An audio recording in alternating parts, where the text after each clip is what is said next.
right, hello everyone. How are we doing tonight? Doing well, I hope. Where the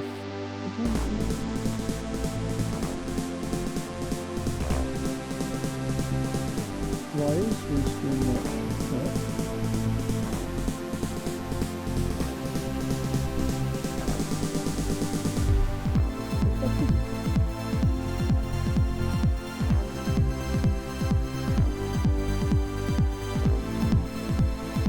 For the web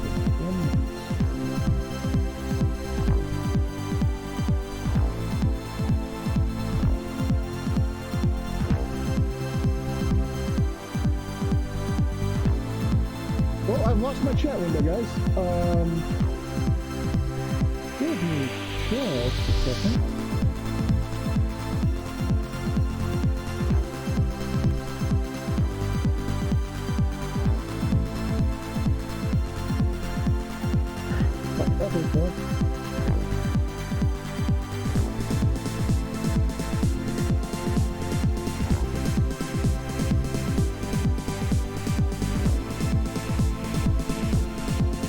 Let's try this again.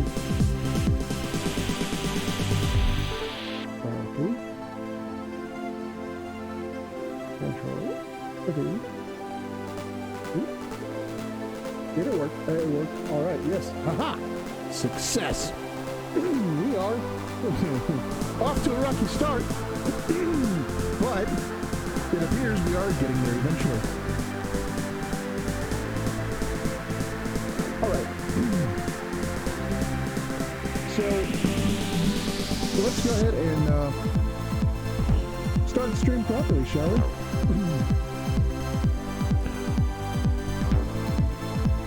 Hello, everyone. My name is James, and welcome to James Games. In this episode, it is Throwback Thursday, and that means that we are going to pick up right where we left off, playing a game that we have played at some point in the past. And I know I said that we were going to be playing the Outer Worlds until we were done with it. However, there is a thing in Borderlands 3, which we're going to be playing today, by the way. It is the Blood Quest or Blood Harvest or something like that events. And I started it, and we really need to try to finish that. So, without further ado, we are going to be playing some technical video. It would help if I actually pulled up the damn game capture. So yeah, hang on just a moment. We will go boop. Go to that screen, pull up the game capture, maybe, hopefully.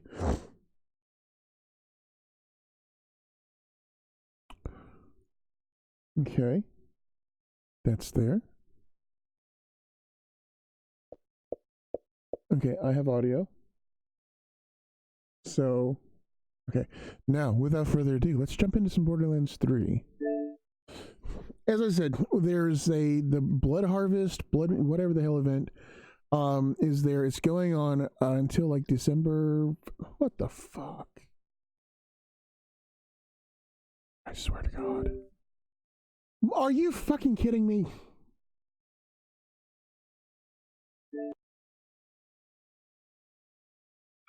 I just checked for updates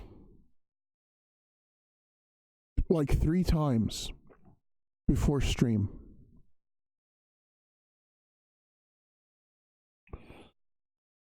Because there was a Xbox update.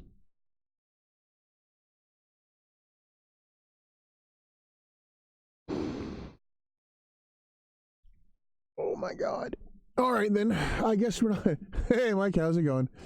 I guess we're not going to be playing Borderlands 3 right now, after all. All right, well, since we're waiting, let's go ahead and talk about this COPPA bullshit. How about that? Have you guys heard of this? Now, I realize that, not being, streamed to YouTube, they're not going to know, they're not going to see this until this comes out on updates. But, and it, yeah. Now, I don't know how this is going to affect other platforms, really at all. But this majorly affects YouTube, specifically because if you guys have not heard, back in, what was it, September, I think it was, YouTube was fined by the FTC, that's the Federal Trade Commission, $170 million for violating the COPPA Act, that stands for the Child Online Privacy Protection Act. Which basically that states that this bill was made or enacted in 1998. They redid it back in 2013. They updated it because times have changed and all that. So basically, it makes it illegal to basically gather kids information for whatever purposes. And they define a kid as anybody under 13, which is why, back around 2013, you saw everybody start saying that these websites or whatever, you have to be over 13 to use because they collect data. And so, long story short, Google and YouTube, which is bullshit, but whatever. Because if you remember a few years ago, YouTube Kids came out. This was a result of that other bullshit, because they can't, they're not allowed to collect children's information, or they can collect information about their browsing habits or anything like that to serve them targeted ads. Now they can still serve them ads, they're just kind of generic or contextual, which means that it might have something to do with the videos they're watching, or it might have absolutely nothing to do with any of it. But they can't serve them like personalized ads, which is fine, I guess. But this is where I fail to see why YouTube had to pay $170 million, because the FTC themselves said that these sites need to have basically a sandbox for kids to play in, which YouTube has had for years. So what is going on now, because they had to pay the $170 million, they are now in compliance with this other bullshit. Basically, COPPA is saying that you cannot target, or you can, but anyway, so for videos that are targeted toward kids, or kid-directed, whatever you want to call it, or they want to expand this to be a child appealing, or kid appealing. That's the entirety of fucking YouTube. But so basically how this affects YouTube is, they now have a setting where the creators have to go in and they can either tag every video individually, like if they have mixed content on their channel, it's either for kids or not for kids. But if you select it, or you can also do it per channel. Either your channel's for kids if you do like 90, if you do like, kids content or not kids content, which this is not a kids content channel. I'm leaving that as such. However, I may get fucked, but we'll get back to that in a second. They define, and this is extremely vague how they define this. They define this as kid directed or kid targeted as basically if it contains child actors or actors that children like, which again, you know what? I'm gonna pull this shit up because I don't want to fuck up and tell you the wrong information. Where am I gonna go for that? Let's just go straight to fucking YouTube themselves.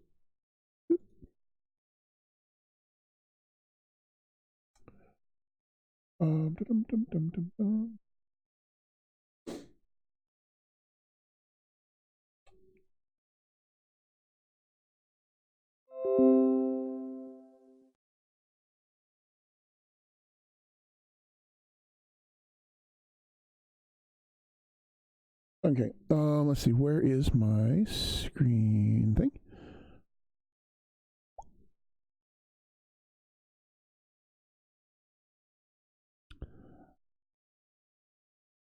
That one? Yes, it's that one. Am I showing anything I don't need to be showing?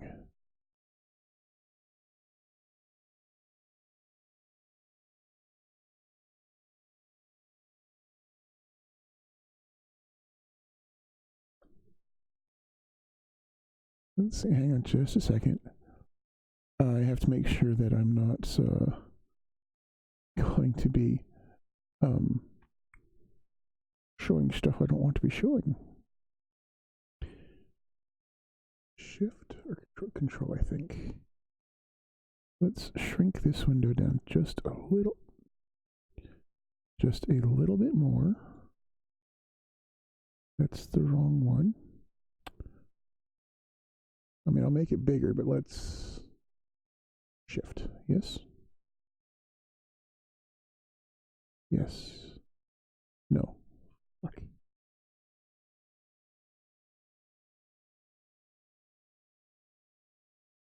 Let's try Alt. Alt's the one. Okay, there we go.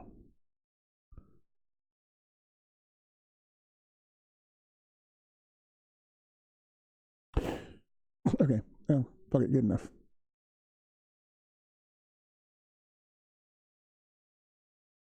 Okay. So here's like the thing on my page. I don't think it shows anything you shouldn't see. So basically what we have to do, well, this right here, important changes coming. To all creators are obligated to take action to comply with the Children's Online Privacy Protection Act and or other laws. To learn more. Well, no, fuck, that's the wrong one. Nope. If you create content for YouTube, this video... Fuck, never mind. It's... But, I mean, that's just a video that tells you basically how fucked you're going to be. There we go. Channel. Okay, so here is what I was talking about.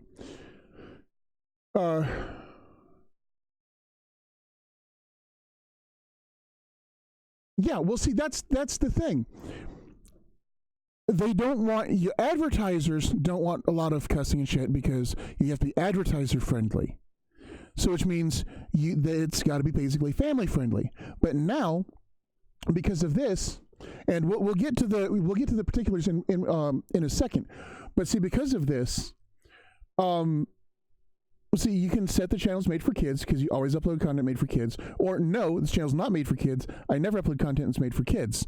Now, that's how I set my channel because, as we all know,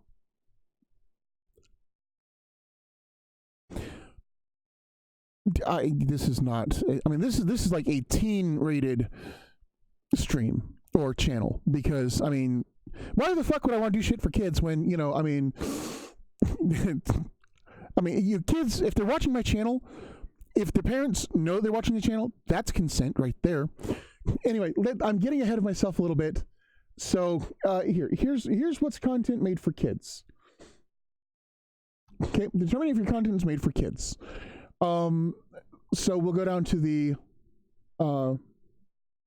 so according to the FTC guidance on COPPA, a video is child-directed, which we call made for kids, if children are the primary audience based on factors described below. Children are not the primary audience, but the video is still directed toward children based on the factors below. Now here's where we're going to get fucked. When deciding whether or not your children or your channel is made or video is made for kids, you should consider the various factors, including the subject matter, which is educational content for preschoolers. I mean, that's kind of a duh. But whether children are your intended or actual audience for the video. Now, I don't intend my channel to be for kids, but I mean, it's gaming. Kids are going to watch it. And, you know, I mean, it's whatever. You know, but I don't specifically make content for kids. You have to whether the video includes child actors or models.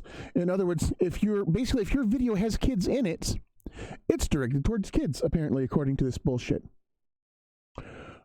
Whether the video includes characters, celebrities, or toys that appeal to children, including animated characters or cartoon figures. let that sink in a minute. Animated characters or cartoon figures.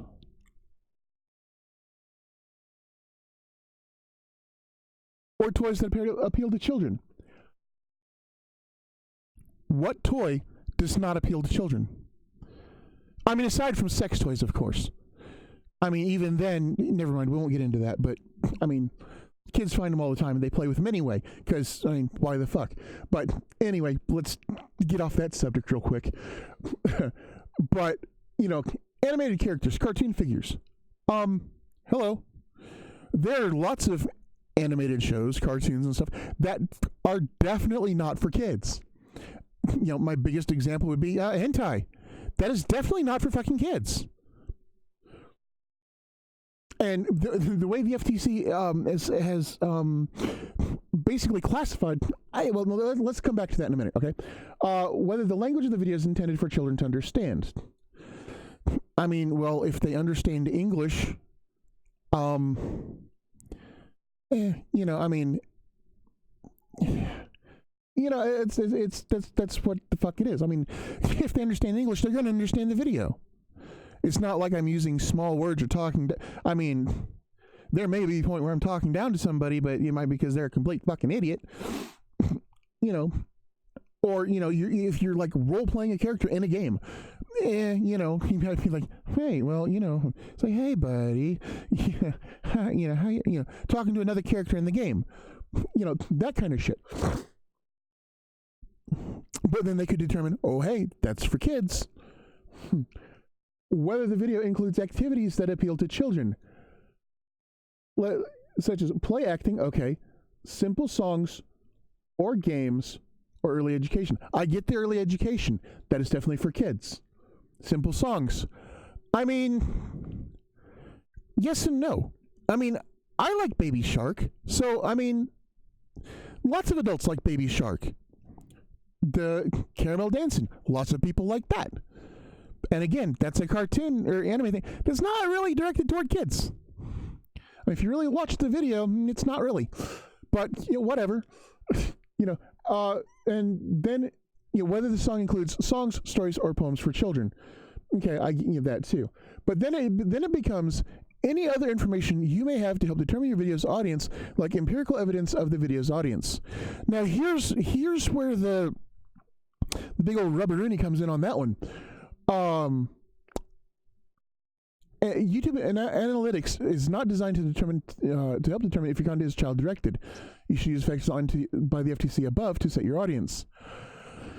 And, you know, how old is a kid? A kid in the United States is defined as anyone under the age of 13. However, the age of a child or a kid may be higher in other countries. So consider the factors described above as appropriate given how the kid is defined in applicable laws in your country, and consult legal counsel if you have additional questions. This is the big one. This is the big old kind of, fuck you, it's not our job.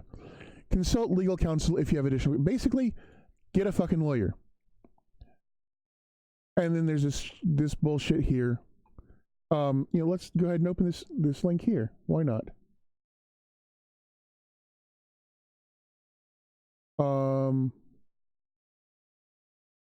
Payroll, who's covered?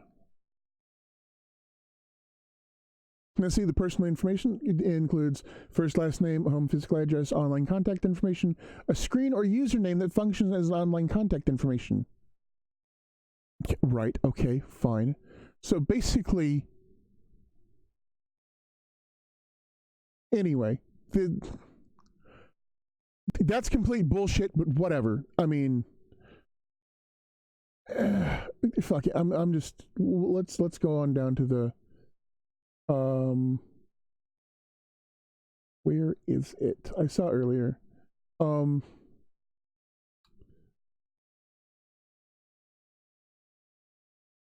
Enforce. Now see, here's the, what are the penalties for violating the rule? Operators violate the rule will be liable for civil penalties up to $42,500 per violation. So that means if they look at your channel and you have a bunch of videos and they decide they are mislabeled, whether you label them for kids and they're not, or they're not for kids and they are, they decide, which, again, I don't understand how the fuck this is going to do anything but just fuck over people left and right. I mean, you can't win with this, because if you say it's for kids and then your video is not for kids, like, you're cussing or whatever, then, because you're trying to be safe, then, they're going to look at it and be like, oh, hey, well, there's toys. It's for kids. But then if they watch it and you're like, you're saying, you fuckity fuck, or, you eat my ass, they're going to say, hey, that's not really for kids.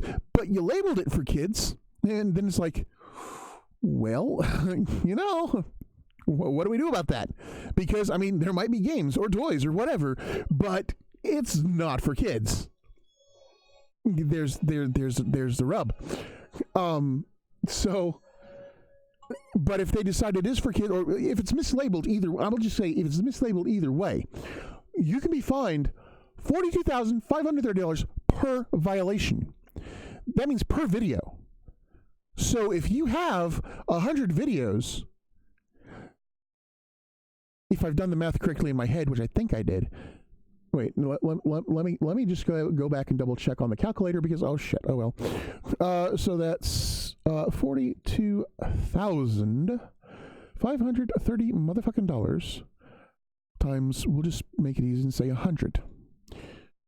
Yeah, if you have 100 videos on your channel that have been mislabeled, you know what? Fuck it. We won't even go 100. We will go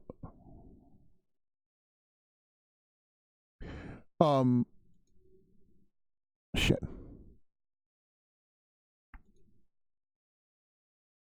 We'll say, fuck.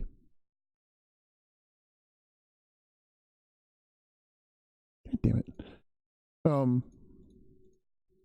Well, could you fucking work right, calculator? God damn.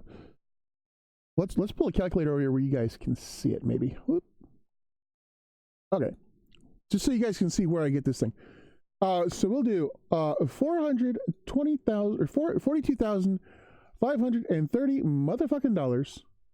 Multiply that. We'll say you have 10 videos that you fucked up on, or they decided you fucked up on. Because, I mean, if you have, hundreds or thousands of videos on your channel, I myself have like 515 almost. This could be a big fucking. But we'll say you just have 10 videos that they have decided are mislabeled. That's $425,000. Okay, but we'll go back. We'll go back to the $42,530 motherfucking dollars. We'll say you have we'll say you have thousands of videos, because you've been doing this for 7 years, 10 years, 12 years, whatever. So we'll say you've been doing this for a long fucking time. You've got a lot of motherfucking videos up there, and you've, just say you just blanket labeled your channel. Let's say you do like Lego builds, or let's say you do unboxings. You're a collector and you're doing unboxings of whatever, all kinds of stuff. But we'll say, you do like toy collectibles, like comic books, various other arts and crafts. What is it? You just do collectibles of any kind. And so a lot of those are going to be toys or like cards. So we'll say that out of the we'll say like out of 5,000 or 6,000 videos that you could possibly have, I mean, because there are some channels that have even more than that, but we'll say out of like, say, 6,000 videos, you may have mislabeled because you just went through and just did a blanket, because most of your channel is stuff that might attract kids' attention. So you played it safe and just labeled your channel as for kids. But we'll say they decide there are 100 videos that are mislabeled, which is not a huge stretch, because there may be something in a video that hey, it's not really kid oriented, or this is obviously I mean, it might be something like a you're doing an unboxing of like or a product review of like big titty anime body pillow, or some shit. I don't know. And that's not exactly aimed at kids. I mean, who the fuck knows how they're going to say it at this point. But we'll say there are 100 videos that have been mislabeled either way. That will cost you $4,253,000. And unless you are a big channel, you're fucked. You're done. You're over. Not only is your channel done, but you are, in your personal life, are completely over. Unless you are a fucking millionaire, you're done. And I will, let's see if I can get around to find the damn shit that I was looking for.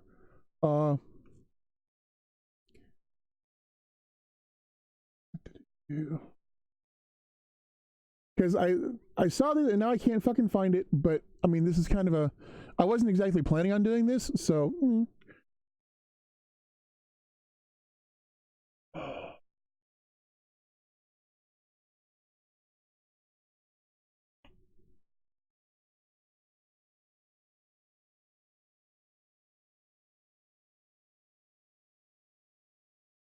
Okay, let's, fuck. Okay, we'll just go back to the YouTube thing.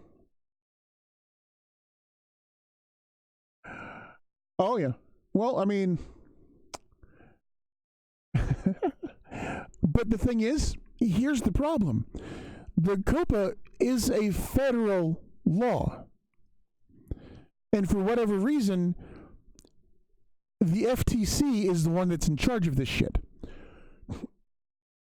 So it doesn't matter where you go, you're going to be subject to the same rules and regulations. Where the fuck did I... fuck.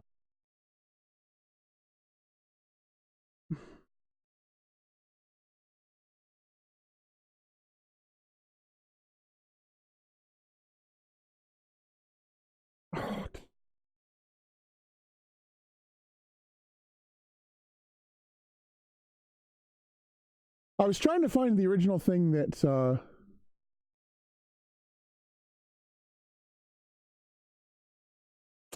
fuck.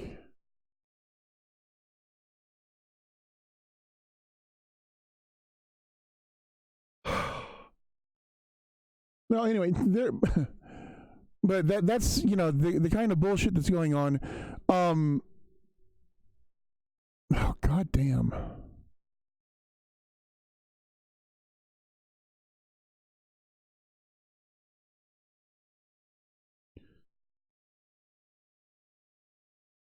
Yeah, so as I said on another video, I may or may not be streaming or on YouTube for a whole lot longer. I mean, I don't plan on going anywhere, but depending on goddamn. Well, we've got 2 hours apparently for Borderlands to update. Shit. But yeah.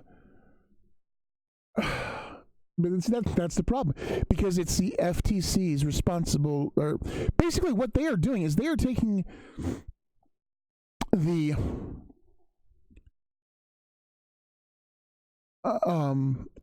parents' role out of this equation, because it's up to the parents whether, because the thing is like, if the parents give consent, they express consent for or they don't, they don't care, whatever, they give consent for them to collect information, and by doing that, I mean, and the thing is like, if a parent opens YouTube and gives it to their kid to watch videos, that is consent for them to collect information about what videos they're watching, because the parent is giving the kid the YouTube app, the open YouTube app, say watch what you want.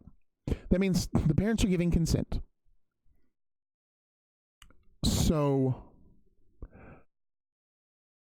and then with the, I mean, there's some videos you guys need to watch over on YouTube, because not only do they have clips of the FTC guy who's saying it, basically, I mean, the FTC is gunning for YouTube. There's no way around it because of all this bullshit. Because one of the things they said, that websites like this must have a safe space, basically a sandbox for the kids to play in. Hello, YouTube Kids. That's what it was created for. And if the parents choose to not use YouTube Kids, then it doesn't matter what the FTC thinks, because the parents allowing the kids to use YouTube, because YouTube, you have to be at least 13 to create an account without your parents' permission. So basically, if you've created an account, you are assumed to have your parents' permission if you're under 13. So, or your parents have created the account for you,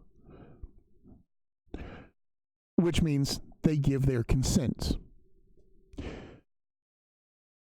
So basically, the FTC is gunning for YouTube specifically because, and not just YouTube, they are gunning for Google, YouTube, and its content creators. And the guy says this in the video. He says the analogy he likens it to imperfectly is shooting fish in a barrel. YouTube is the barrel, the creators are the fish. The content creators are the fish.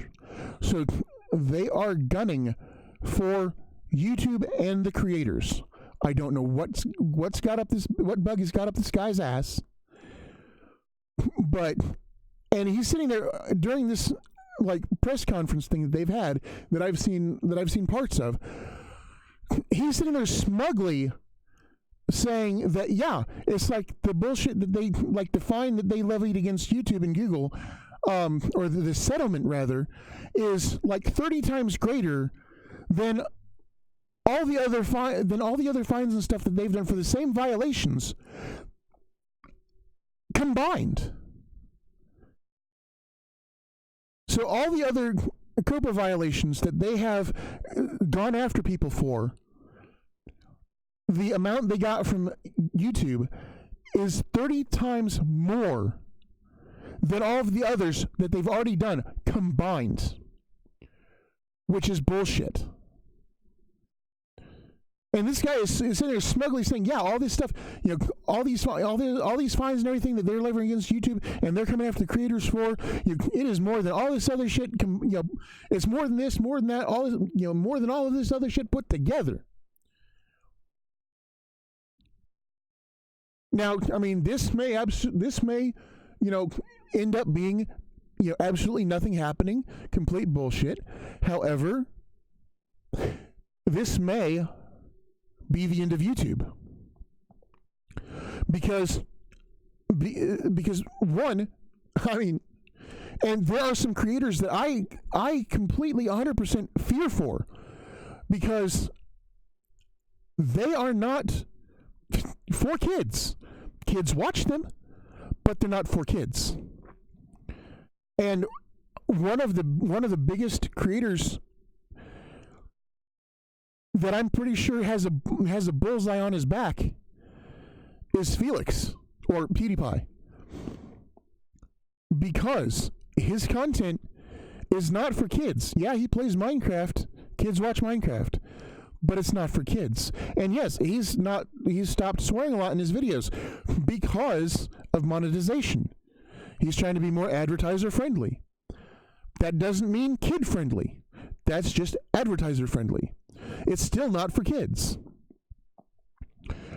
And I mean, the thing is, like, people, I mean, he's had a bullseye on his back for a long time.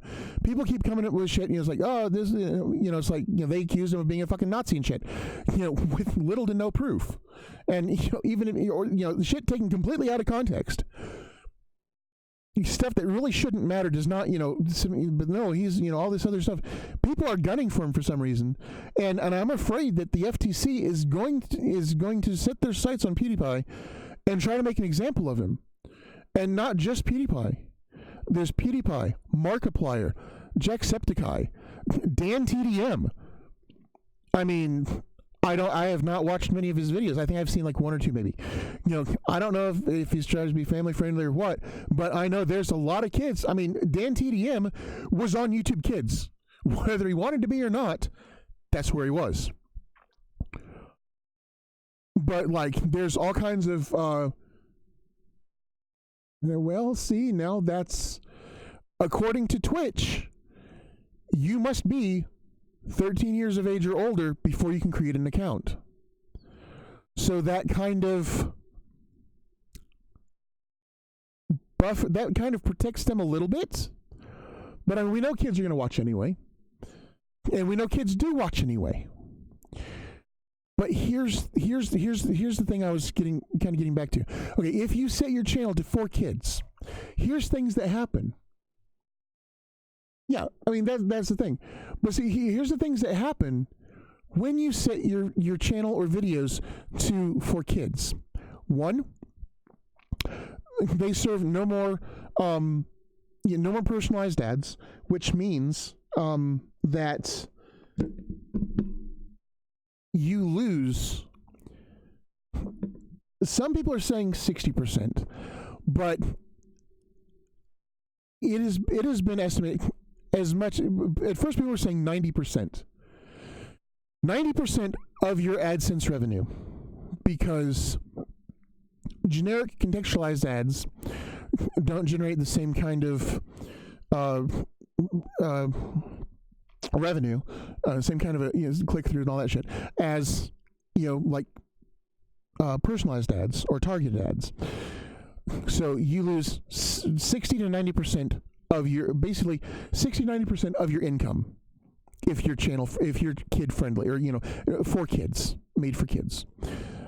Not only that, the videos, if you only have some videos, the videos that are made for kids have the comments disabled. They are no longer searchable. You cannot save them to a playlist. You cannot watch them later.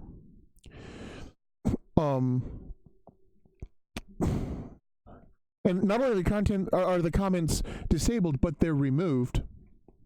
So you can't even go back and look at and see comments that were there. They're just erased. So that means the only way, and they are not, notifications do not go out about new videos. They are not recommended. They are not pushed out to subscribers.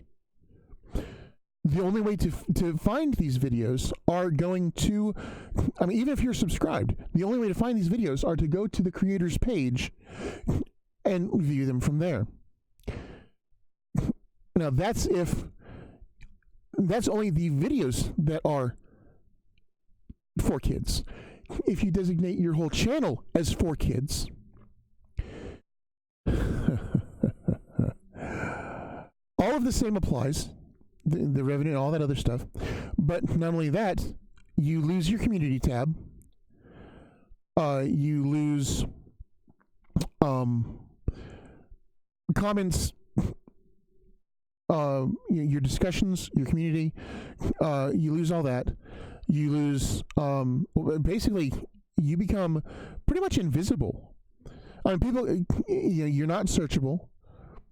So people have to know about your channel and know where to go. And it's just absolutely, it's bad. So then basically your only chance to make money is merch or brand deals. However, the merch is then going to be child targeted.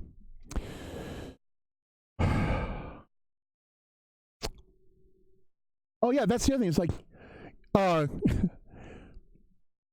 if you have your child or your channel is for kids, you don't have a merchandise shelf. You won't be able to sell merch on your page or on your channel. So it's like, basically you are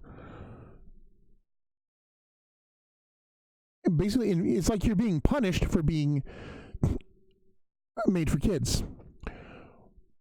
And then on the other side of that is, if you're not for kids, you get all the other stuff. However, you risk being demonetized all the time. So there's a very narrow window, kind of a gray area, where you're not for kids, but you're still advertiser friendly. It's a very narrow fucking window. So basically, and then that's where that's going to hurt YouTube, because all these creators that are doing, kid friendly, for kids, family friendly stuff, they're not going to be making any more money. So they're going to have to find alternate ways of moving forward. And nobody's going to sit there and make content for kids that potentially nobody's going to see, because it's not going to be searchable. That means it's not going to show up on, you can search for it like on YouTube or on Google. It's not going to show up anywhere. The only way you'll be able to find it is if you go to the creator's page and view their recent videos. So that's going to, like companies like Disney or whatever, the other companies that have the big companies that put stuff out. Yeah, they're going to be fine because that's not where they get their money. But everybody's made an example of this one kid. I think his name's Ryan. He's a kid that does toy unboxings. They make a shit ton of money from the toy unboxings. And it's a kid in the video unboxing toys. I think it's Ryan's Unboxings, actually. Don't quote me on that. I'm not 100%. So they're definitely for kids. And all the ads that all the targeted ads that that the adults might see watching it with their kids are going to go away. So basically, the only way that these people are going to be able to stay creators on YouTube as their main source of income is if they have people on Patreon or Ko-fi or PayPal or whatever sending them donations to continue their work, or they get major brand deals. But the problem with that is there's not a lot of brand deals out there for people whose videos are not going to be seen a lot. I mean, there's going to be people that normally have thousands, if not hundreds of thousands of views per video, and most of those within the first few days. Some of them even more than that. They're going to go from that to having maybe hundreds, if that, of views, for their hardcore dedicated fans that come by, that know to go to their channel to watch them. And where this is going to be the major problem is, so all this wholesome, family-friendly, kid-friendly content is going to dry up. There's going to be way less of it. Way less of it. There's people that were, one of the lawyer people that I've been watching on YouTube. They have a channel. It's J House Law, I think it is, or J House. Anyway, J House Vlogs. Anyway, they are. He's not a practicing lawyer anymore, but because he quit practicing law to do the channel full time, because they were making a lot of money on YouTube, and they were able to make it a business, and a sustainable business. And they're just basically doing vlogs of their family, going out having fun, stuff like that, which is perfectly fine. There's nothing wrong with that. In fact, I encourage stuff like that. I like for there to be stuff like that, because not everybody, yeah, it's not for everybody. And yes, there are creepy people out there that that are really into it. that's a different thing. I mean, that's part of why the, COPPA was, brought to play. But with this coming about, now there is a silver lining.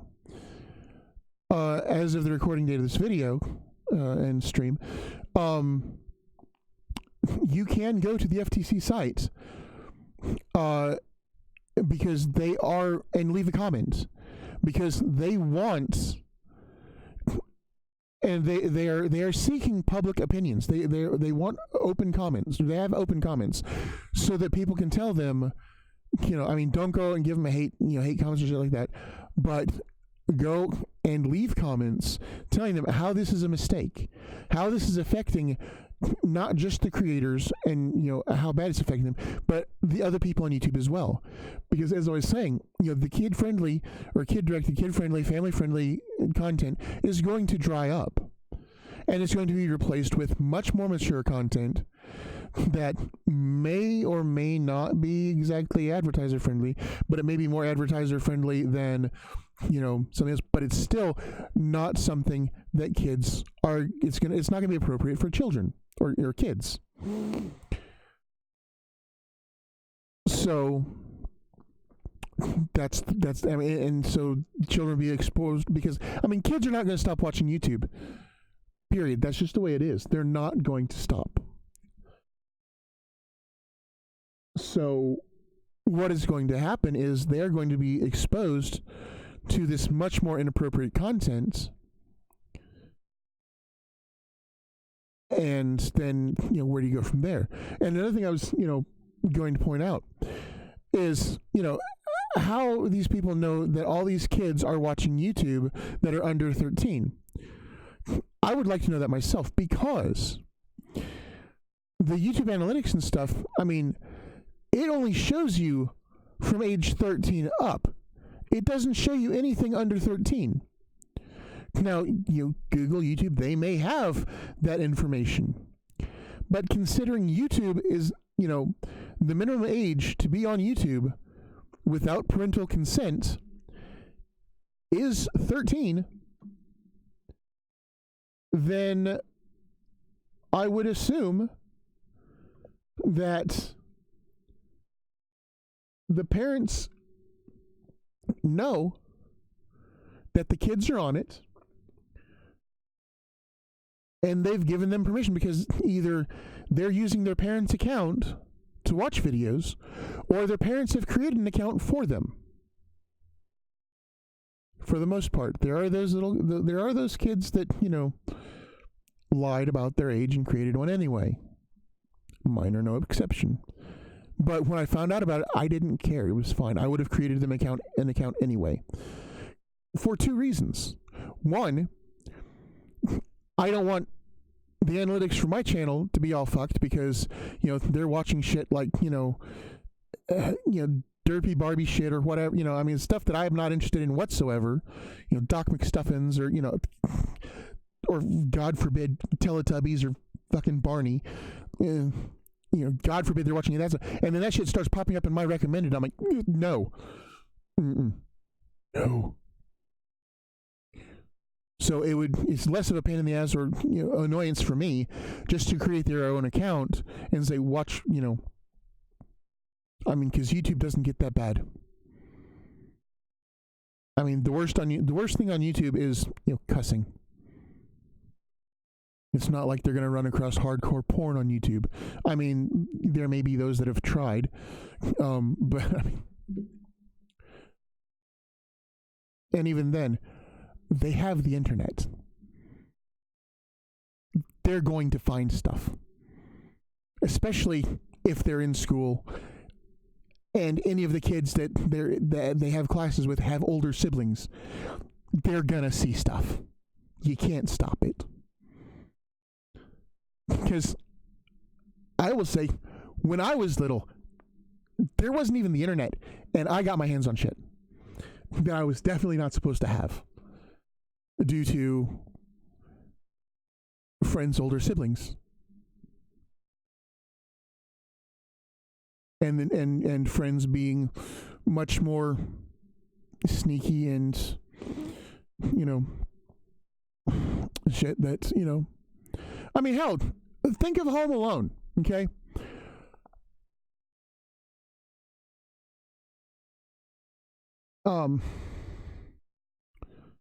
Kevin's older brother, Buzz.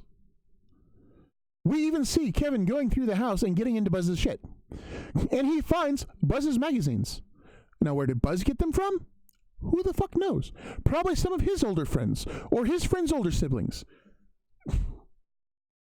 But that's the thing, is the kids are going to find the shit. They're going to hear from other people the stuff. I mean, unless you have like a fucking net nanny or some shit, which, you know, is not a bad thing, depending on how, you know, how much you want to try to shield your children,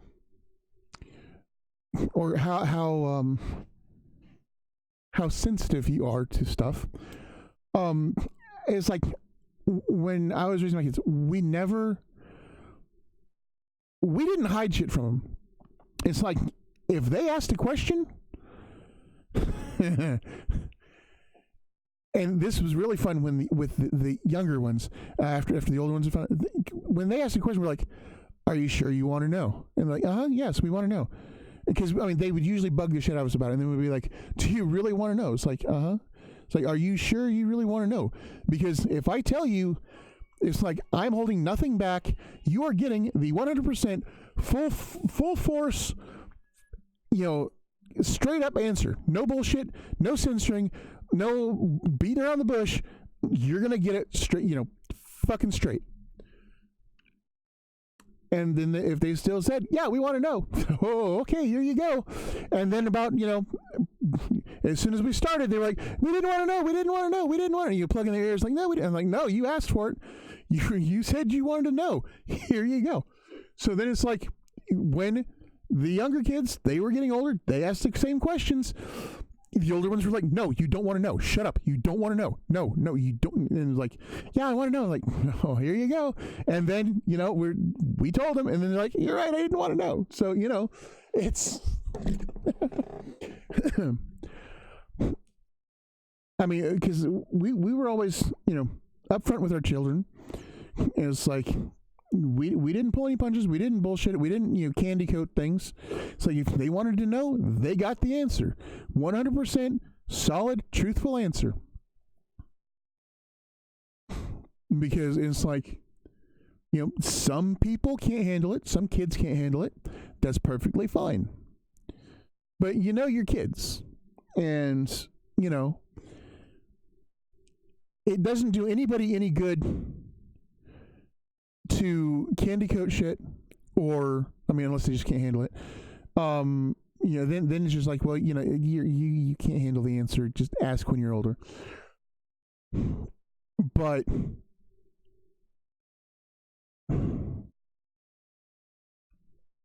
you know, it's like with, you know, it's like horror movies and stuff like that. We have a bunch of, we watch them all the time. My kids liked the horror movies. They're weird, whatever. But, you know, it's like they wanted to watch them. Like, oh, it's a scary movie. Like, I don't care. Like, okay. But if you have nightmares, that's on you. We tried to tell you. Like, okay, fine. In fact, my oldest, we actually had to hide, because we had it on cassette tape, on VHS. This is how long ago that was. Now this is like a 5-hour movie. 2 tapes.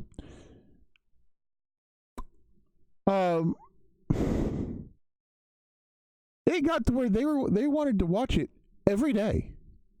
We're like, no, we don't want to watch it. You've watched this enough. And if we let them, they would watch it back to back. But no, that's enough. So we had to actually, you know, hide the tape and say it broke for them to quit watching it. Literally, it. A big scary clown. Like, what the hell is wrong with you? But, you know, it's like, she liked it. You know, she liked other horror movies. I mean, she also liked stuff like, you know, Lord of the Rings and, you know, Harry Potter, stuff like that too. But, you know, like I said, some kids can handle it. Some kids cannot. And, if your kids cannot handle it, it's up to you as the parent to decide what your kids can and cannot handle. You should know your kids, know what they can and cannot handle. And if they ask a question, give them the answers. If you're the type of parent, it's like where you are, want to protect your kid and you keep them in a little bubble, well, fine, that's up to you. But that's why we have the special snowflakes we have now. They can't handle anything, and they have to have a quiet room because they were protected. That's not how I was raised. That was not how we raised our kids. It's like, life is not like that. Like when you get out in the real world, it's a shitty place. And it's like, again, I'm kind of getting off the subject here, but like I said, it's like we did not. It's like we kept an eye on what our kids were doing. It's like, I checked the browser histories and all that stuff. They didn't learn, at least for a while, how to try to hide their browser history and all that stuff, but it didn't work because I had other ways of, I'm a big computer guy. I have been since, at 1994? No, 1996. Yeah, 96, when I got my first computer. And so it's like, I've had to learn how to do, computer stuff all on my own, because I couldn't afford to have other people look at it and fix it and shit like that. So it's like, I had friends that they knew shit. And so I would, if I didn't know something or if I needed help with it, I'd say, hey, can you come help me with this? But it's like, we learned how to do this shit together. It's like, if I didn't know, they came over and they would help, as much as they could, would figure it out. But it's like, computer repair, all that stuff. It's like, I did all that on upgrades. I learned how to do all this shit all on my own.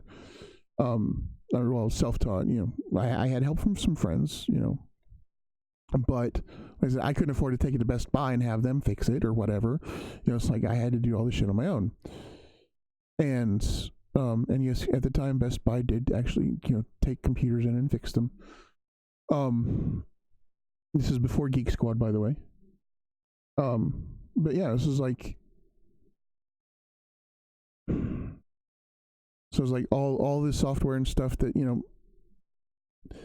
on my, especially, like my kids have had their own computers since they were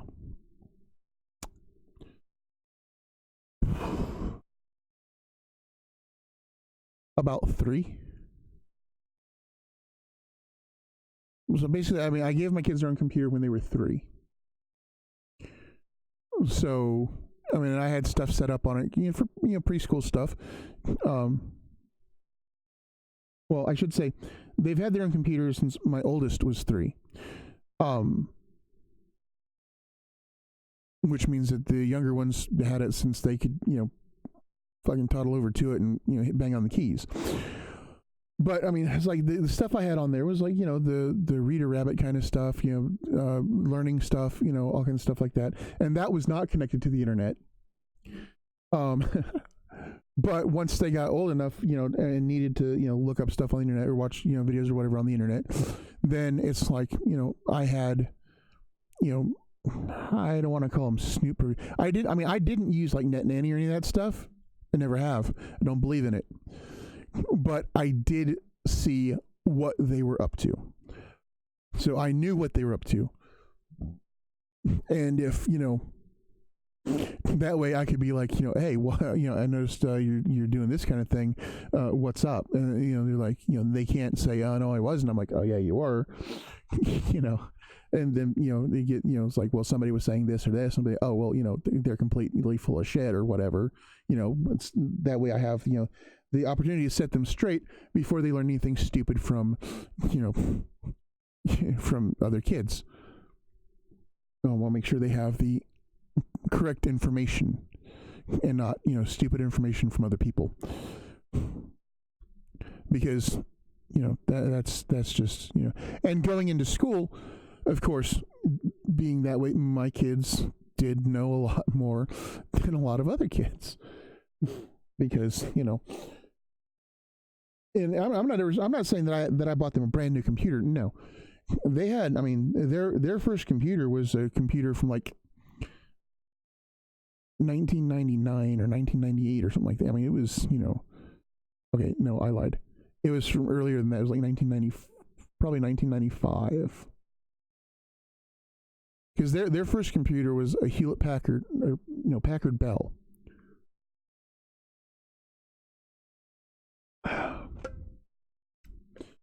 That I had got.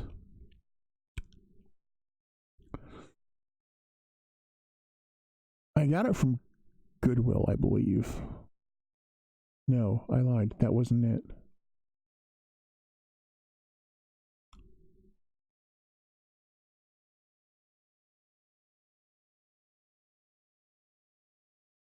Their first computer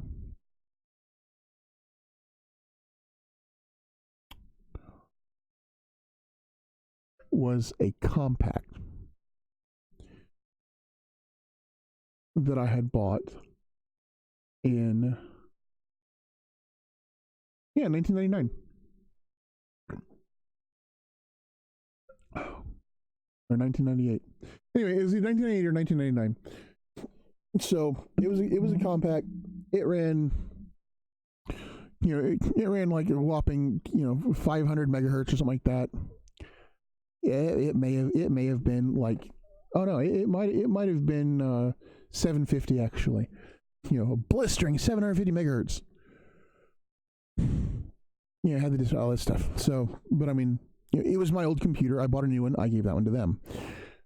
So, yeah. Anyway, so they've always had. I mean, they've had access to computers since they were very, very little. So, you know, but I mean, it is what it is. You know, it's like some parents are, you know, honest with their kids and upfront, and you know, they don't try to bullshit them or anything like that. Their parents can't handle that, or their kids can't handle it, and so they are kept in more of a, you know, bubble wrapped sphere. You know, whatever, it is what it is. I'm not, you know, but, and I mean, you know, with, you know, in you know, the late 90s, you know, when COPPA came about, that was important because, you know, I mean, you had kids creating like AOL accounts, or well, not creating AOL accounts, but getting on the parents' AOL account and creating screen names and stuff, and then going on like the chat room, the AOL chat rooms, which the AOL chat rooms were not necessarily that bad. Wait, no. Never mind. Some of them were not that bad, but if you managed to get out of the AOL sandbox, basically, and you used other web browsers while it was still online through AOL, it would, I mean, you could do all kinds of stuff. But so I mean, it's like, so you had kids getting on there, and you know, I mean, well, even in some of the AOL chat rooms, you'd be like, you know, the most popular phrase, ASL. For anybody that's been online for a long time, they know age, sex, location. And it's like, yeah, no, don't answer that. So it's like, and that's one of the things, like, you know, if you teach your kids from a very early age online safety, and you know, and tell them that if anybody says anything, you know, tell you. I mean, I could see it all anyway, so I knew what they were, you know, I knew what they were up to. Like I said, I've you know, I always know what they were into or up to anyway. So, but any of the stuff like that, it's like you teach them from a very young age, and there's no problems. It's you just, because at the time, the internet was new to everybody else. I mean, it wasn't really a new thing, but it's adaptation, its exception, or its proliferation, I guess you could say, was new to everybody else, because PCs were becoming more and more accessible. More people had them, so more and more people were getting online. And so, I mean, it was a thing that needed to be done.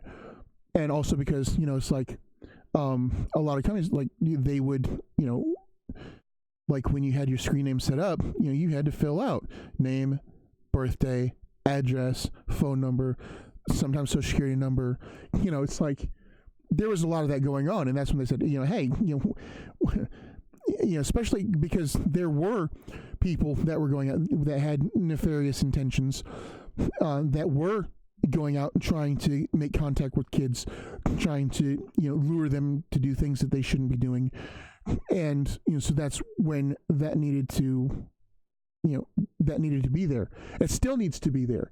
I mean, I don't think COPPA is a bad idea. Its implementation, however, needs to be adjusted, because but actually most of this stuff really needs to be up to the parents. The parents need to teach the children, and they need to see what the kids are doing. They need to, if not supervise, at least check in every once in a while and say, hey, what, actually go and see what they're doing.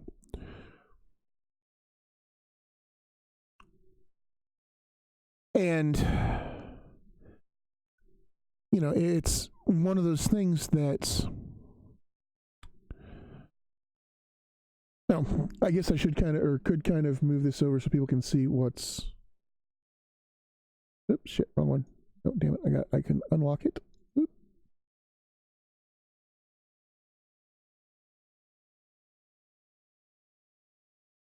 Maybe, no, shit, oh well. Damn. Okay, well, let's go ahead and shrink this down a bit.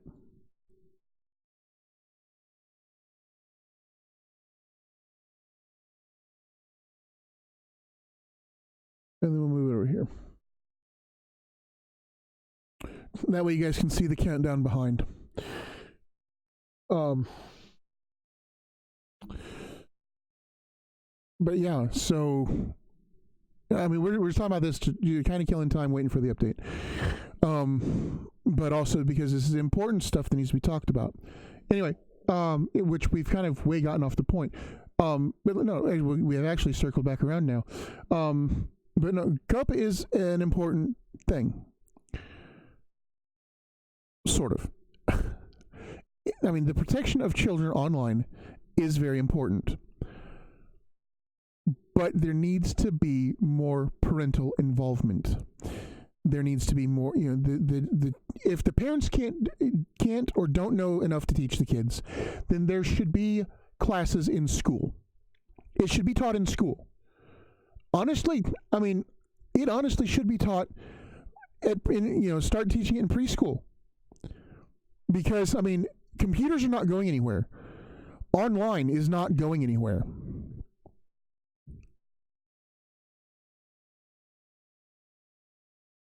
So this needs to be, it's like, okay, because when, it's like cars. I mean, as you're growing up as a kid, I mean, I asked questions from a very early age. I mean, I may be different than other kids at the time, but it's like I always wanted to know. Of course, I mean, I had knowledgeable people there to answer my questions. Because it's like I would help my granddad work on his car, changing tires, oil, stuff like that. I was a very curious child. So I wanted to know things. I wanted to know, I wanted to know how to drive stuff. In fact, my granddad, when I was little, and again, this is back in the day, so, it was not a strange thing. It's like while we were going somewhere, I was like, 2 or 3, I would sit on my granddad's lap and, help him steer the truck. And people are like, oh my God, it's like, no, this is a different time. It's, it was fine, whatever. It happened a lot. But I mean, it's a thing. It's like, it was something me and my granddad, it's like, yeah, we're not supposed to do this, but, hey, we'll go do it anyway. Kind of a thing. And, it's a bonding moment. And, it's like, but I always liked to, I was always a very curious child. So it was like, I grew up, learning how to work on cars, learning how to work on other stuff, learning all kinds of stuff. I mean, it was like my granddad taught me how to drive when I was like 9.5. I actually drove their truck because I was helping my granddad and my uncle, my great uncle, he was my granddad's brother. They were baling hay for cows, for my uncle's cows actually, because my uncle had cows, and my great uncle, my granddad's brother, had cows, and so I would go with my grand uncle quite often, while he was going to you do the hay fields, cutting the grass, putting up windrows, going to bale the hay and all that stuff. And then we'd go back, another time with the truck and a trailer and load the hay bales onto the trailer, to take it to my uncle's barn. So, it's like, it was like, I was 9.5. I could, it was like, I was tall enough to reach the pedals barely, but my granddad was like, hey, you drive the truck, we're going to load the trailer. I'm like, wait, what? And this was a stick shift. I'm like, what? I'm doing what now? And he's like, yeah, you're driving the truck, just keep it in a straight line, just kind of, give it a little bit of gas so you're moving slowly, moving forward, slowly. If we say slow down, push the brake. If we say speed up, you give it a little gas. I'm like, all right. They say just hold it, in a straight line. I'm like, cool. So I did that. So all that summer, I was driving a truck, and they got to be where they, actually let me, turn it around, and I was driving it in the field. So, but again, this is, because I was, but I had people to teach me how to do things. So that when it came time, to get my license or driver's ed, I already knew a good deal about, what was going on, what I was supposed to do, what I needed to do. I was not nervous at all. But then you have other people that have no idea the first time they've ever seen a car. I mean, ever been in a car besides the driver's seat, passenger seat, is when they're like in driver's ed or something. And they're very nervous. They don't know what the hell to do because, again, nobody told them what to do. I mean, nowadays you have like, all these like racing simulators and stuff like that, which, is kind of good, especially if you have the ones with the pedals and the steering wheel and all that. So you're, not as nervous. I mean, they know, but then you've got to, you're like, hey, you don't want to go 140 down the road. You want to keep it slow. But, at least they kind of have an idea of what they're doing. But then you have the other people that have never, they've never, they're not into that they're not into those kind of games. They're, they're just along for the ride, really. And they don't have much curiosity or anything. They don't, they don't pay attention to the world around them. And then they have to get their license. And then it's like, they're freaking the hell out. They don't know what the hell to do. And, or they really shouldn't be driving because they have the attention span of a gnat, and it's like, wow. And, but part of it's because they didn't have people to spark their curiosity. They didn't have, their parents, they didn't have people to teach them or to try to get them interested in learning things. So then we end up with a bunch of people that are just, here. But I digress. Shit, I've been watching too much. Jesus Christ. All right, Jay. I've been watching too much Jay's 2 cents. But yeah, anyway, like I said, the COPPA needs to be in place, but people also need to start teaching the children at a very young age. Kindergarten, preschool, whatever. Start it then. Yeah, you can start with basic stuff. Just like, because they teach the kids stranger danger and all that shit. Just extend it to online. It's like you get an instant message from somebody while you're online. Stranger danger. Especially from somebody you don't know. I mean, it's not that hard to start doing that. And that's what we need to do. We need to put the power back in the parents' hands. Give them the tools to be able to teach the kids. Or at the very least, put the power in the schools to be able to teach the kids. It's like, hey, this is what's cool to do online. This is what's not cool to do online. And then, they will eventually figure out, hey, some of the stuff that was not cool to do online is actually very cool. I'm not saying to do it, but you know what I mean? Then they get to make their own decisions when they get older. But they need to learn when they're younger that, hey, this is not something you should do, or at least not when you're young. You can do it when you get older, just not when you're little. And I've completely went way off on a tangent somewhere. But yeah, anyway, back to the thing. So as I was saying, with the 4 kids, basically you lose monetization if you market not for kids, and there's stuff that is for kids that the FTC determines is for kids. You can be fined a shit ton of money. So, I mean, there's no safe area, really. Or I should say, very few people are safe. I mean, now if you do no, I can't even say makeup tutorials because their kids are going to watch that. Because I know several kids that watch makeup tutorials. I don't know why they do. They can't wear makeup yet, but whatever. I mean, honestly, nobody is really safe. Except for maybe the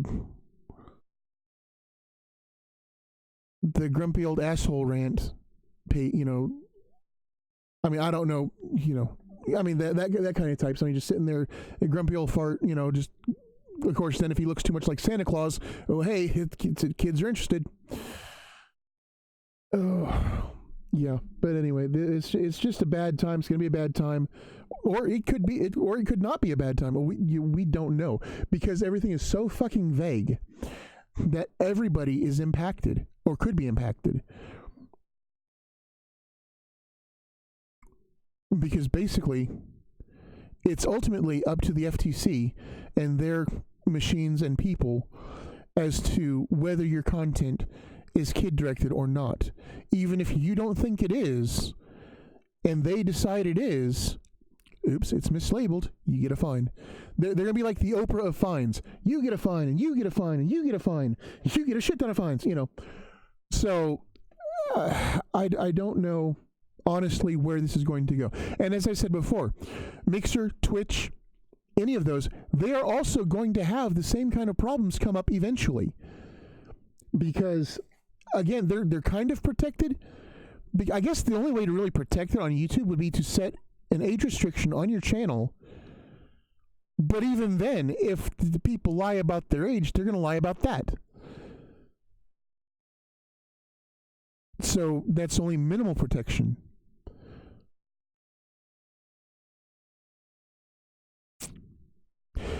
So, I mean, because, I mean, we all know, I mean, I never really had to lie about my age on the internet. Because by the time the internet became a thing, I was already there. But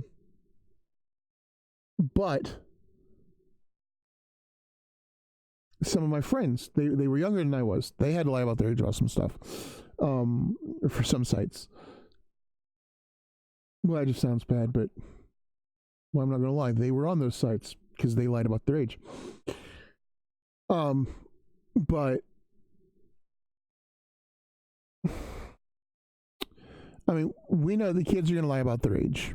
I mean, I've come across it even now that,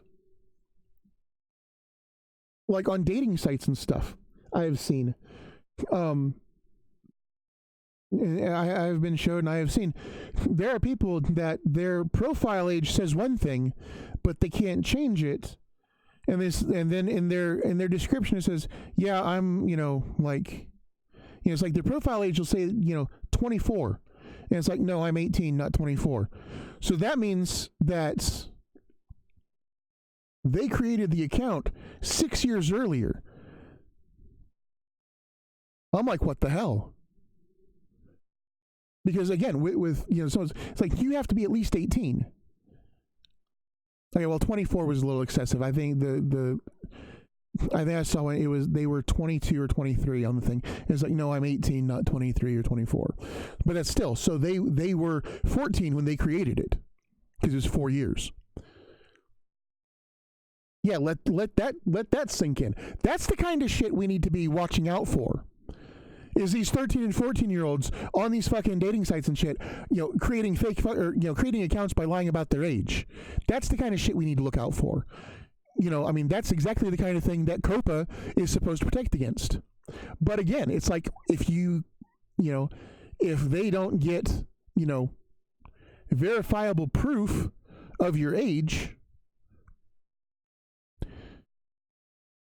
But even if they do, there are so many ways. I mean, you send in a picture of your license or whatever.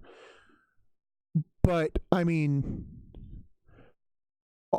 all you'd have to do would be to sign up in somebody else's name, or even sign up in your name and then have somebody else's ID, or take a picture of an ID and then Photoshop it.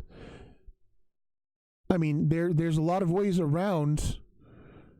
If you're going to lie about your age, there are many, many, many ways around that. I'm not giving anybody ideas, or at least not on purpose, but that's the kind of thing that we really need to be watching out for. But again, if the people appear to be of age, there's only so much you can do. Unless you ask for unless you want to get the birth certificate, but then if they're underage or under a certain age, then that there in itself is a COPPA violation. You just cannot win. But like I said, with YouTube being, or any of these other like streamers, Mixer or Twitch, and any other streaming platform, honestly, either, you have to be at least 13. So I feel that right there, whether people are lying about, because Twitch, if they discover somebody is under 20, under 13, they ban their account. Straight up ban, delete. They're gone. And there's a good possibility that they are blacklisted entirely from the site, even once they become old enough. It's a possibility. I don't know for a fact, but it might be. But that's one of the reasons why Twitch does that. And I understand why. It's a COPPA violation, and they can be in deep shit for it. So, goddamn. Holy shit. Well, I've been ranting for about an hour and a half now. But anyway, yeah, that's what this is going on YouTube, and is going to be going on pretty much anywhere else. If they have like any kind of any streaming platform where they have videos like YouTube. Floatplane is an example. I'm not saying they do, but if they did, they're going to have to do that. Maybe, because technically they're not in the United States. They're in Canada, so they may not be affected by it. But any company that is in the United States or based in the United States, or has offices in the United States, I guess, has to worry about the COPPA laws and COPPA violations. So, like any other streaming service or YouTube type service, are going to have the same concerns and issues with COPPA. So, what does that mean for people? Honestly, until somebody gets made an example of, and they iron out and say, have hard lines of this is this, that's that, and they outline it in a 100%, yes or no, black or white, this is, this isn't, then nobody really knows for sure. And who knows? But like I said, it's going to potentially, I'm going to say potentially, put a lot of people out of work, out of business, out of, because their channels are going to be demonetized, or, not demonetized. I mean, they'll still get, random commercials, but, they're not going to be able to make a living like they were. So that means they're not going to be creating like they were. And some of the people that were creating and it's like, if you're a small channel and this is like a hobby or whatever, there's a lot of them out there that 100% straight up are just, they're going to say it's not worth it and just not bother. They're just going to go away. Especially when the, when the risk of, being labeled a for kids channel and you're not, when the risk of being mislabeled either way, I guess, is, punishable by a fine of up to $42,530 per video or per violation, the risk is just not worth the reward, unfortunately, for a lot of people. Because I don't know about you guys, but if I had $42,000 sitting around, I wouldn't be stressing like I am now. Because, I mean, I am stressing about a lot of kinds of shit, because it's like, I wouldn't be stressing about, my computer. I wouldn't be stressing about, my car or lack of a car, whatever. I wouldn't be stressing about any of that shit. Or any, I wouldn't be stressing about bills or anything. I'd have fucking gigabit Ethernet. I'm like, if I had 42 grand in the bank just sitting there, I would not have any worries. Or at least minimal worries. Hell, I'd probably even have a damn camera and shut up.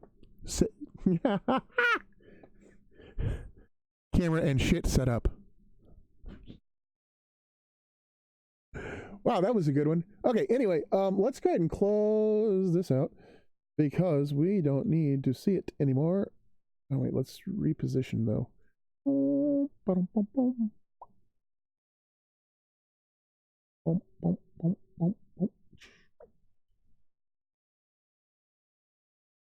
Because this was originally my window for approaching Nirvana.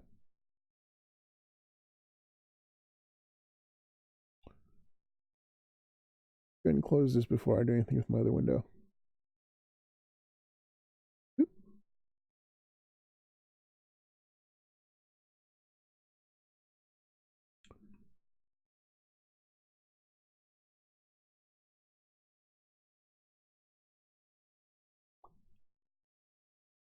Now I was making sure the restream bot's working.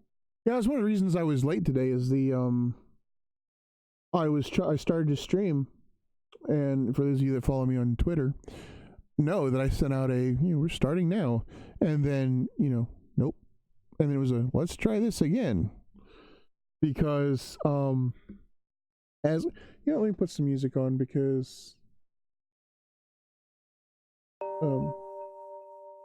it's quiet.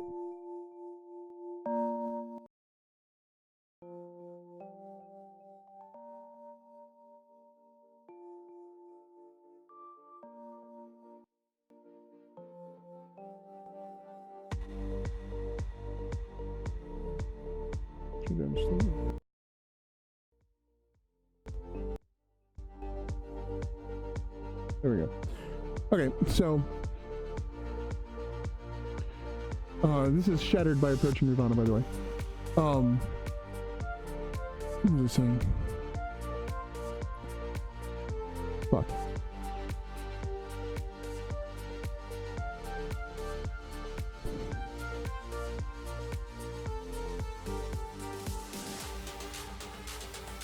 I completely lost my train of thought. Oh yeah, back to the COPPA thing. I mean, it's like, I agree, it is a necessary thing, like the Twitch and stuff like that. It is all going to have to be, I mean, it all falls under the COPPA because, I mean, the reason it falls under the FTC is because over on Twitch, they're selling stuff. They're trying to get people to buy bits, donations. People have merch for sale over on Twitch. They're selling stuff on their streams. It's So any kind of trade like that, well, trade at all, falls under the FTC, which is why the FTC gets, I guess it's why they get to handle this. I mean, to me, I would think it should be under the FCC, but I guess they couldn't figure out a way to enact it with the FCC because they don't have proper jurisdiction, whereas the FTC does.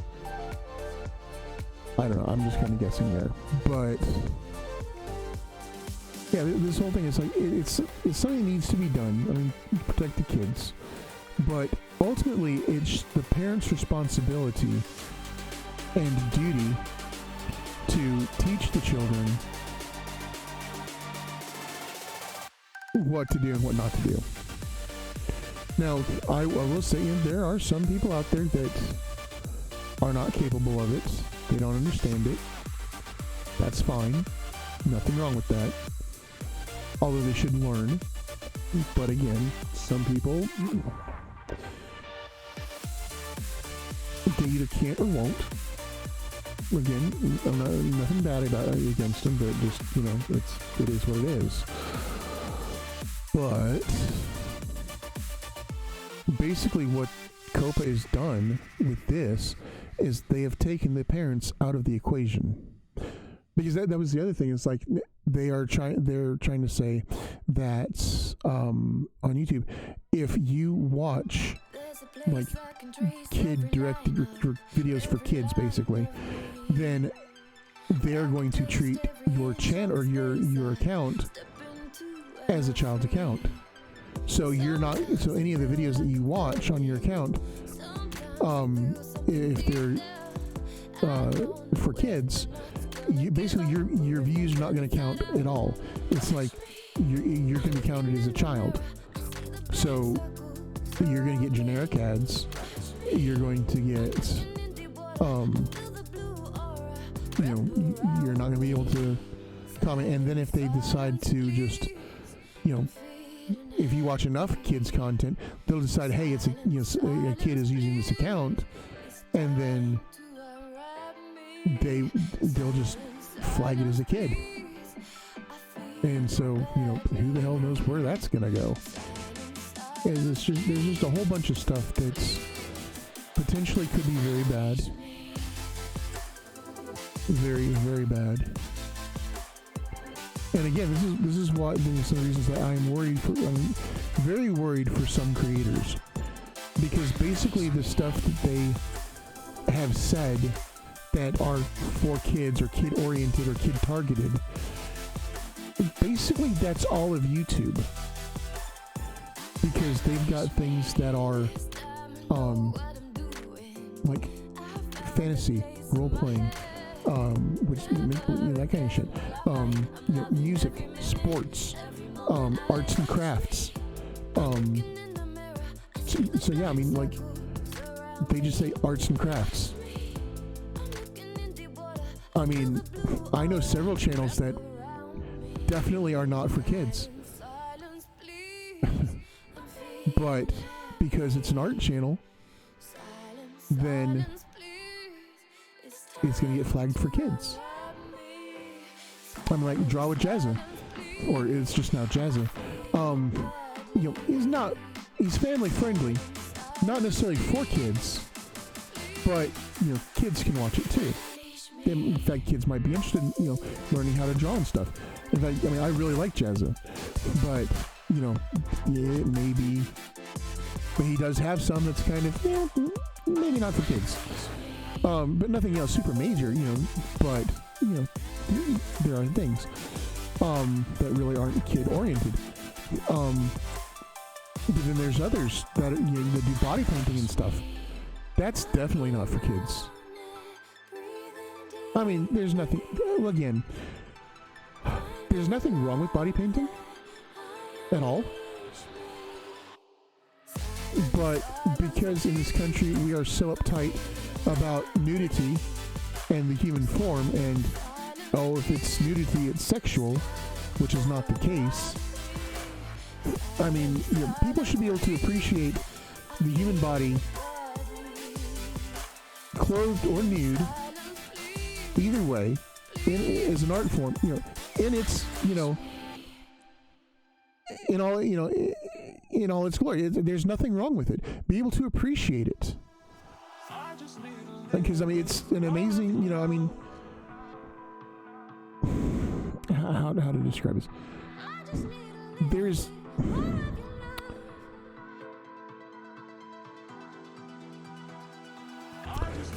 You kind of fall into the thing... another one. Mikey Mega Mega. That's an artistic channel. He draws a lot. And it's an art channel. But he draws anime. And he draws, anime titties. So, he's even got a series of how to draw, and I don't know how this came up, but I was watching YouTube and it was playing in the background, and somehow one of the videos popped up, and then it just started playing all Mikey Mega Mega videos, and I had dozed off, and I woke back up, and it was like Mikey Mega Mega. Oh, okay, cool, because he was using different kind of drawing tablets and stuff, which I'm interested in because I can't really. I'm not gonna say I can draw for shit because I kind of can't, but I'm interested in it because I like drawing, such as it is, and other kinds of stuff, and I find it very interesting because what I struggle with for fucking hours or whatever to try to get anything or get right or whatever, people can do it, effortlessly, and it's just fucking mind-boggling. And makes me kind of sad and jealous. Jealous because I can't, and also sad because I can't. But anyway, but yeah, so it's like I ended up watching. He had a series, and it's like, well, not trying not to sound like a pervert, but it's like you kind of can't when you're trying to teach people how to draw. If you're trying to teach people how to draw, period. You have to be able to draw human figures, and human figures include boobs. There's no way around it, unless you're gonna draw 9-year-old anime characters. Even then, on a lot of these animes, if you're drawing anime, 9-year-old anime girls, a lot of them have boobs, which is not right, but they do. Honestly, if you guys are ever wondering, go look, if you guys like anime or whatever, go look up the ages of some of these anime characters. Yeah. To say they are jailbait is an understatement. Now, when I was younger, I did know a few girls that were anime in real life, basically.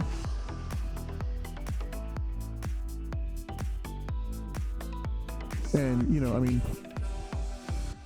they were my age. They were fucking hot. But, it's like, I thought so when I was that age. We'll just leave it at that. I'm not, it's like, I'm not a pervert, of course, what does a pervert say? I'm not a pervert, but, whatever. That's just a whole nother fucking conversation. Anyway, it's like, so he was, teach people, showing people on, how to draw, boobs, because that is part of the human anatomy. And, it's like people that aren't comfortable drawing that, that's fine. But, if you're going to be a well-rounded artist,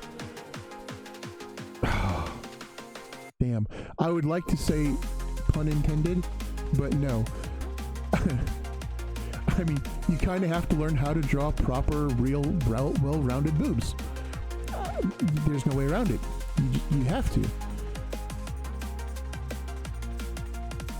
Again, there are, like I said, if you're not comfortable drawing that kind of thing, and your art style reflects that, the way you draw, and you're not having to draw boobs or whatever, then that's fine. That's, you do you. But if you are trying to draw, realistic art, or, drawing portraits of people, in whatever, costume or whatever their attire may or may not be, you have to learn to draw that kind of stuff. butts, boobs, all of it, depending on what you're drawing and what you're drawing for. I mean, a lot of times as an artist, I get this, it's like you will have to draw, it's you need to draw the character. Basically, you have to draw the character nude and then draw the clothes around. It's like put the clothes on the people to get the proper proportions. And what am I trying to say? The proper proportions and the way the fabric falls, and the proper contours and everything. You have to do that. You don't have to do that, but it's good that you learn to do it that way. That way, you can learn after a while. You don't have to, draw the bits, as much. But if you're wanting to, but if you're at all into drawing that kind of stuff, let's face it, there are very adult comics out there, and somebody's got to draw the stuff. I don't read those. I know they exist because Rule 34. And for those of you that don't know Rule 34, I would say Google it, but it's just faster. Rule 34 is plain and simple, period. There is porn of it.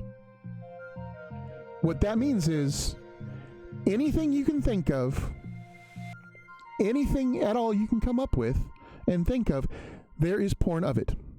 Period. Plain and simple. As childhood ruining as that may be, that is the case.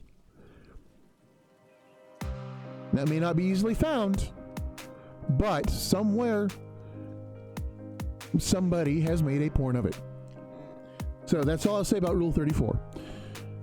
You know what? Fuck this. We need to get into some fucking games. And I don't want to waste another hour and a half or whatever the fuck it is sitting here talking. Talking's fine. I was going to say something else and I said, well, I better not say anything like that. Because there may be 12-year-olds watching. No, I don't care if there are. I don't care if there are because, they've heard worse at school. I know for a fact they've heard worse at school because I heard worse at school when I was a 12-year-old. And that was a long time ago.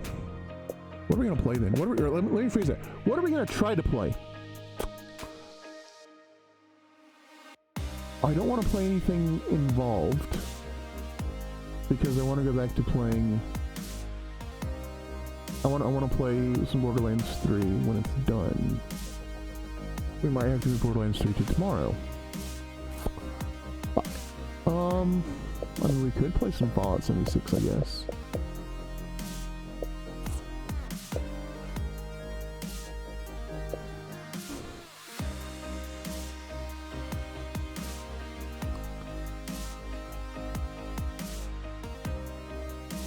What haven't we played in a while?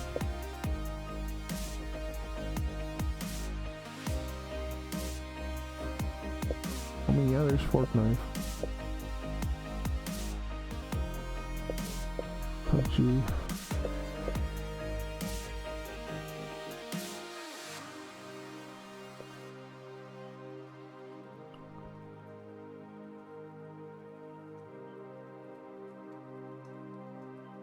I don't know.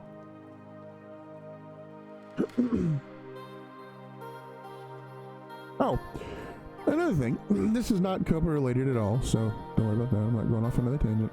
We're done talking about that for right now. Unless anybody has any questions or anything, you can leave them in chat, or if you want to, I would say attempt to leave it in the comments. But since this is not going on YouTube right now, I guess you can leave it in the comments when this video goes up if you're still around after all that bullshit. And when I put this video on YouTube, I am undecided as to whether or not to cut the first part out. I'll probably leave it in there. I might do it as a separate one. I don't know. Fuck. I say I might, and then I probably won't. I may put in the comments where the actual gameplay starts. That way, if you don't want to, you can skip through the bullshit if you don't care about it. Fuck.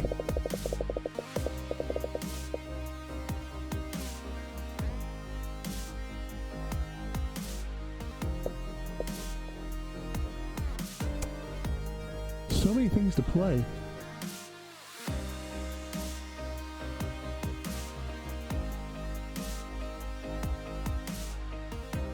All right, we'll do this. We will start.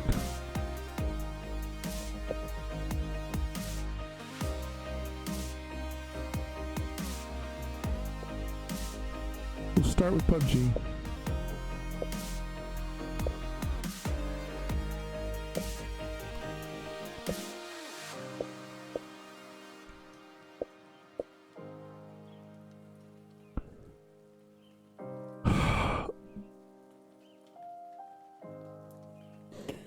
Okay, we will start with PUBG, but I have to...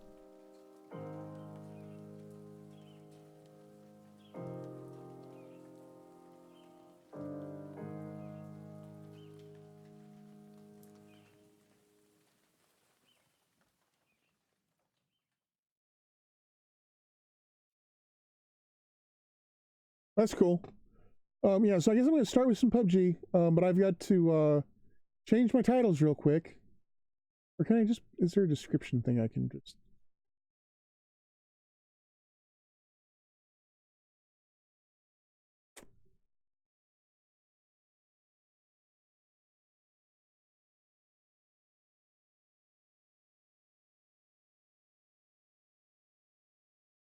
Oh, I know. I can do a thing on...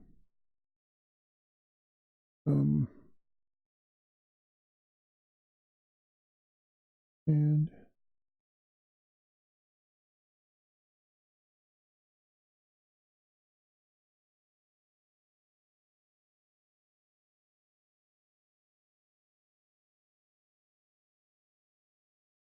What is interesting? Okay, I'm going to add a thing.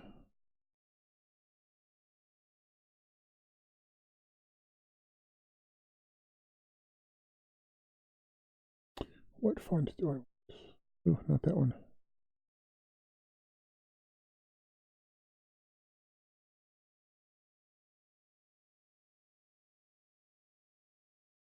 Ugh.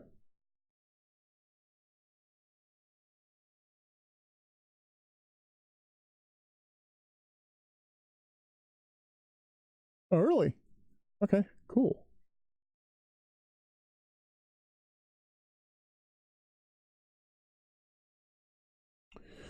Give me just a second. I gotta dig out my keyboard so I can type, because it's gonna take too long to type on the on-screen keyboard if I don't. Hang on a second. Okay. So what am I going to type? Oops, that was not what I wanted. Okay.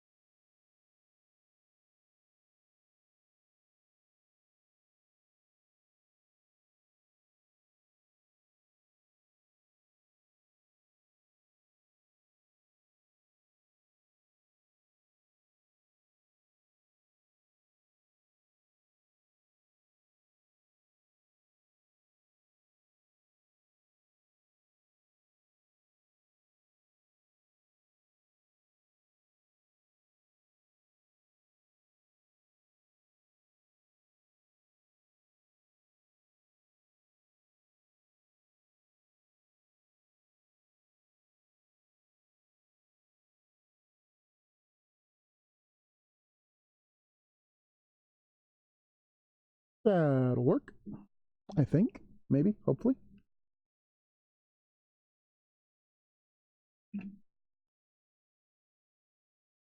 Set that back there.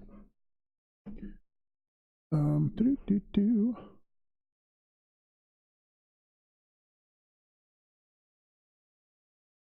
Good.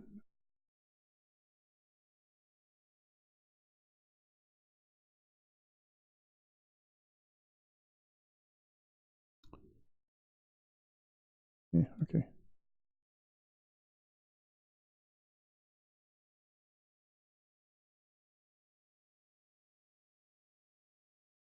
Oh, shit.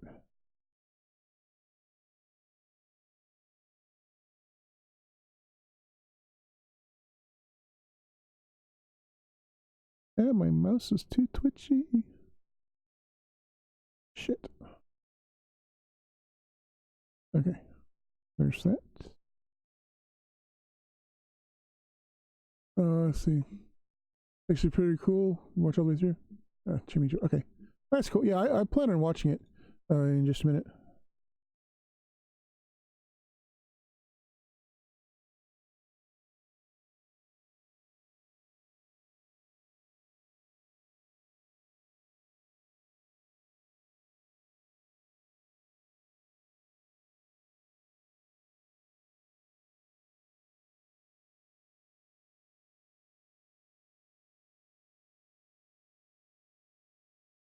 There we go. That should work.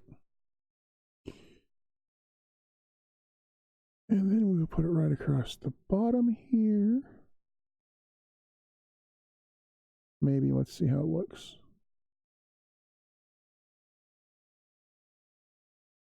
Ew.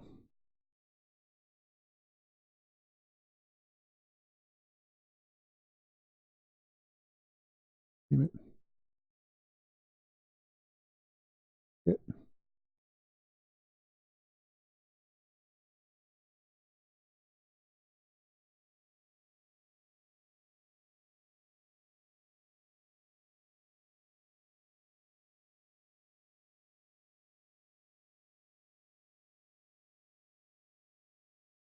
Oh, for fuck's sake.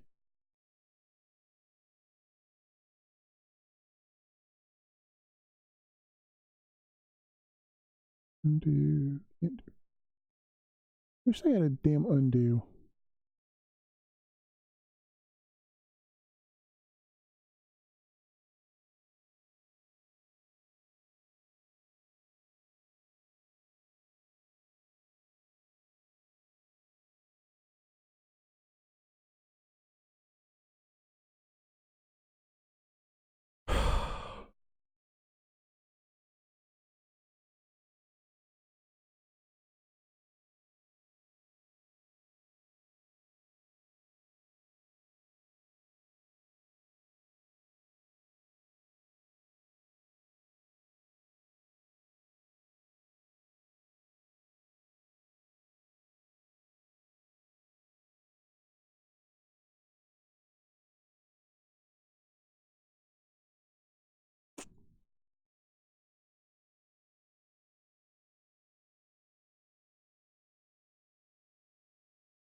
All right, let's lock this damn thing.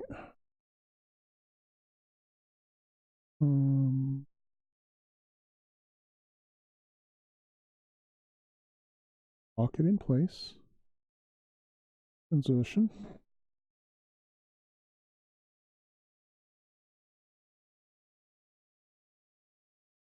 And that's a good,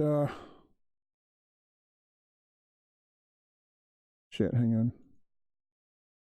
Unlock.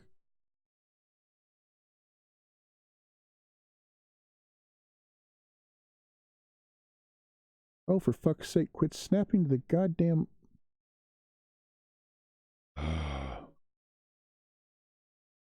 Fuck it. Good enough. Lock it in place. There we go. It's up to...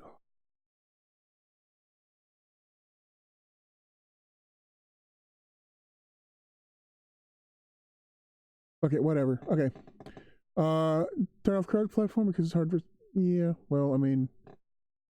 I'm never good anyway, so it doesn't really matter, honestly. Alright.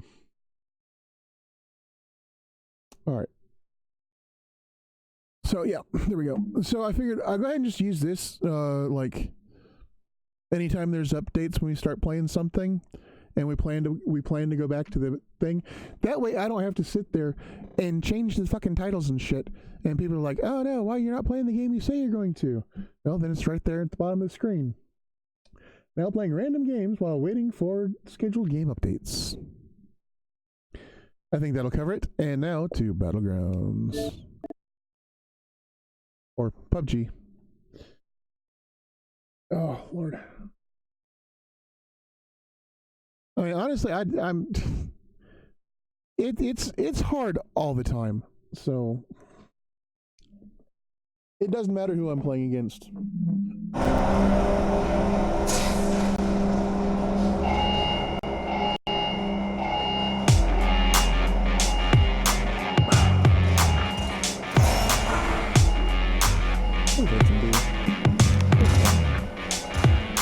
It's clenched to my side, blood burning in my veins, hands so sweat for battle. This is more than just a game. Breaking through the silence, it's time to stand up, face up to the fear. It's time to rise up. Now is the moment. Now is the time to win or die. To win or die. To win or die. The moment you want so bad. Stand united.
Okay, that's cool.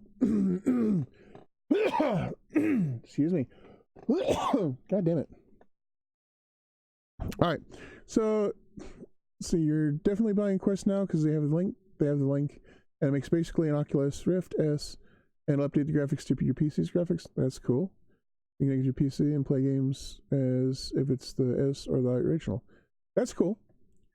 That is very cool.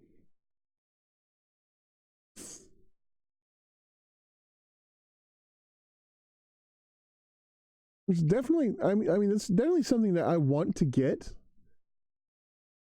Excuse me a second.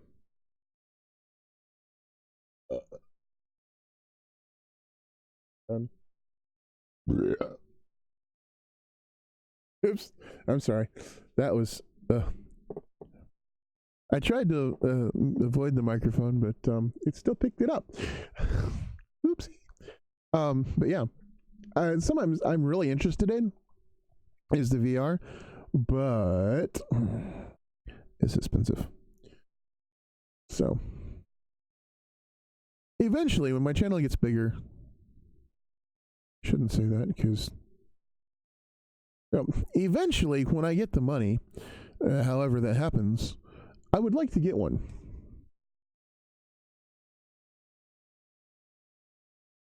Damn, it's been a long time since I played this.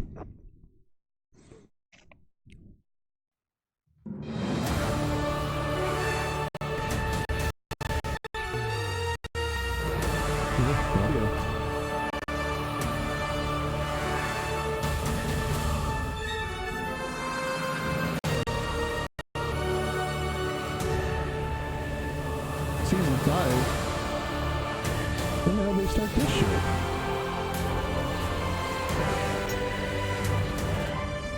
Oh, okay. Nothing news to me.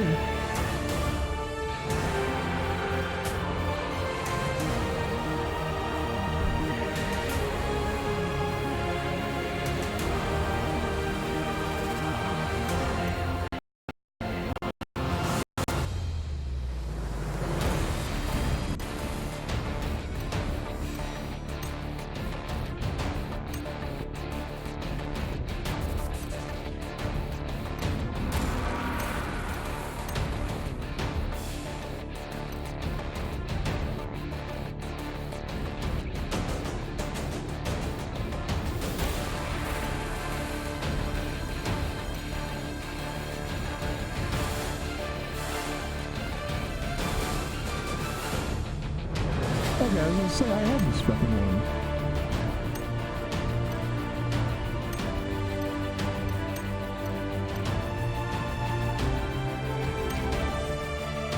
No.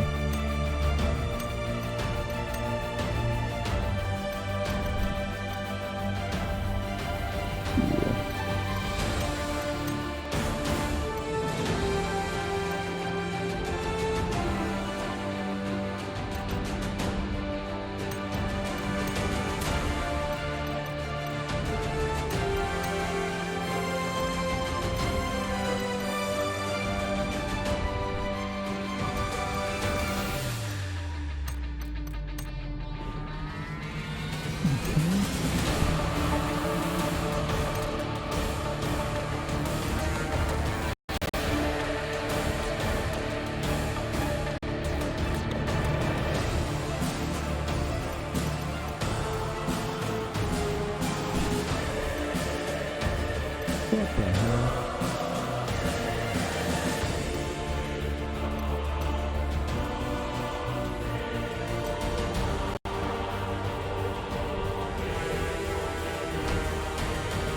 What the fuck is this shit? Coupons now?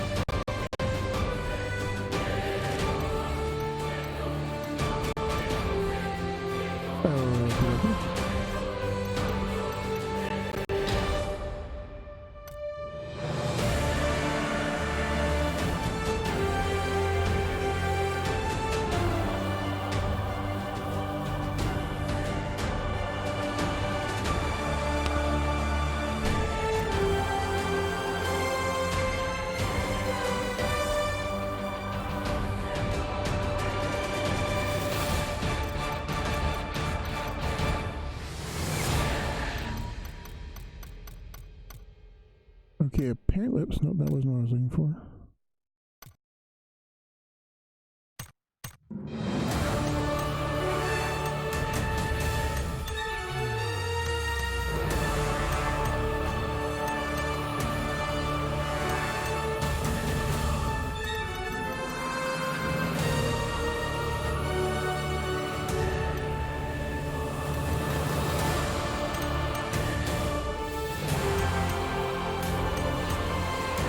What the fuck is this shit?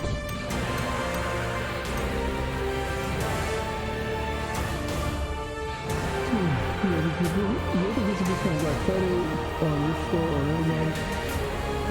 You got it since I was like 340.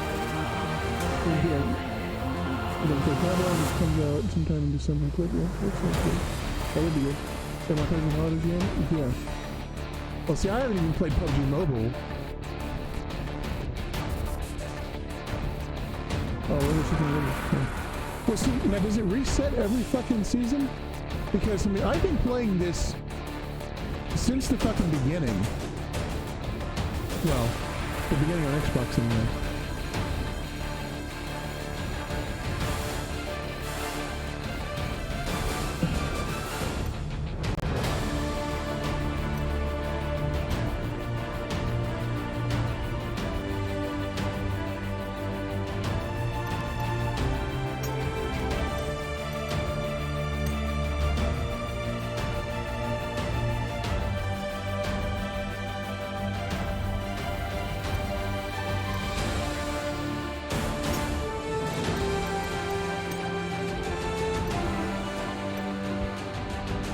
Survey Tuesday.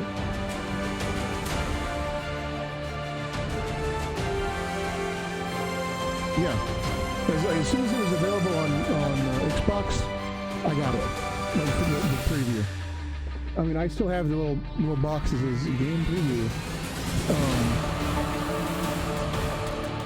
I've seen it since like it came out on PC, but I didn't have it on PC.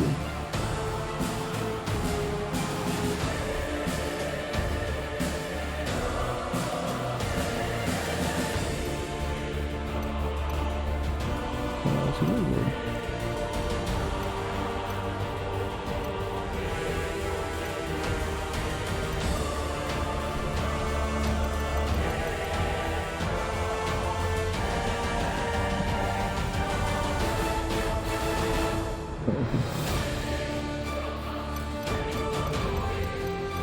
I'm probably not around this thing.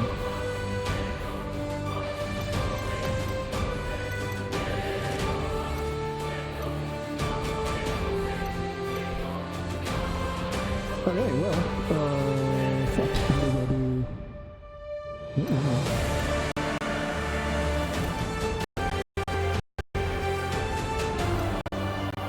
Now that is a little bothersome.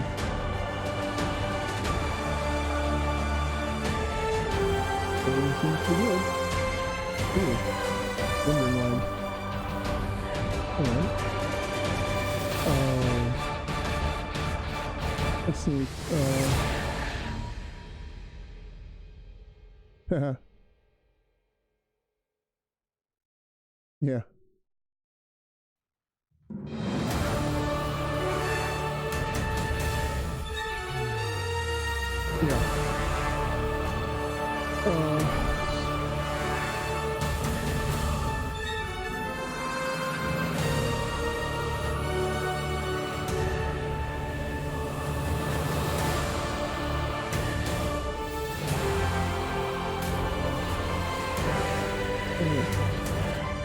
Yeah, I gotta check the settings because I forgot. Alright. That's too much.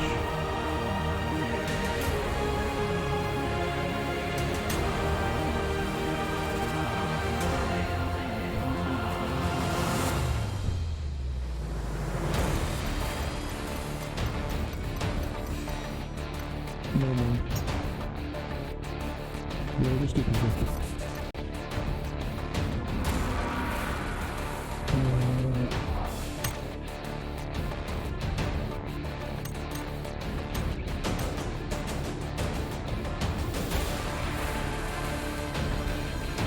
What? There we go.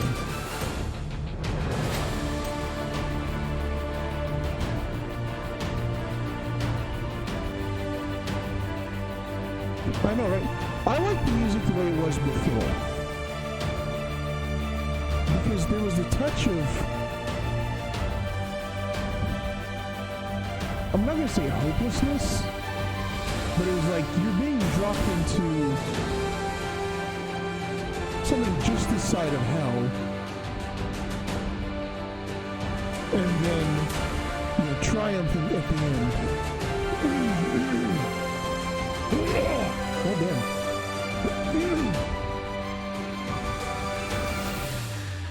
Oh, yeah, we did try that, didn't we?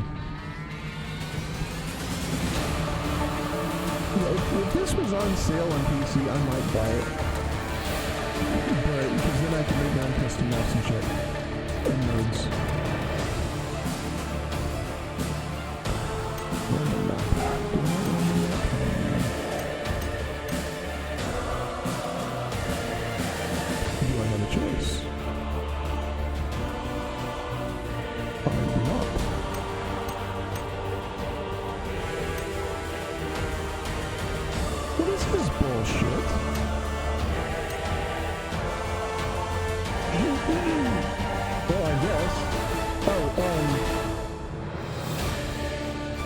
get in.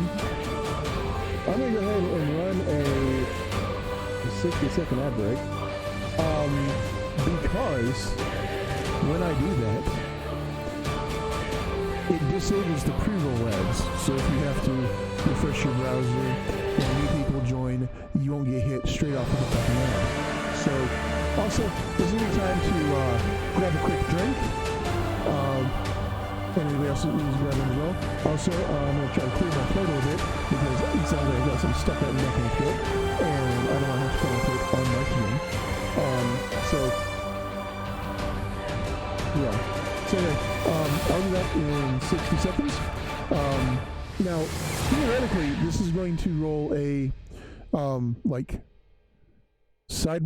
picture by picture kind of, thing. That's what they said. It didn't do it last time. But we'll go ahead and try it. So we'll be back very shortly. And I'll be back in just a minute. But everybody else will be back in 60 seconds. Starting now. See you soon.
Sorry about that.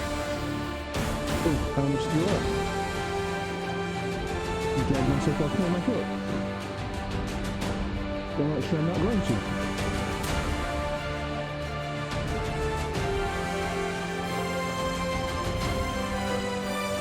See, that's bullshit because they said on their fucking thing.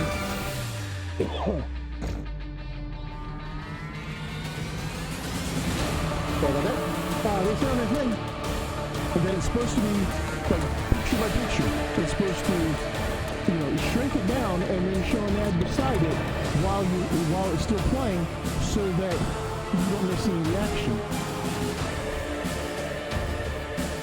In-game audio. I don't know. I will try.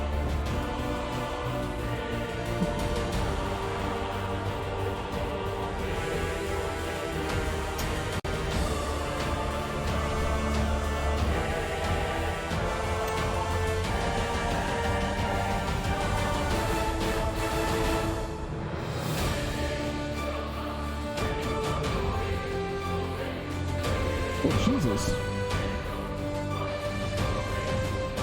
No, it's set to...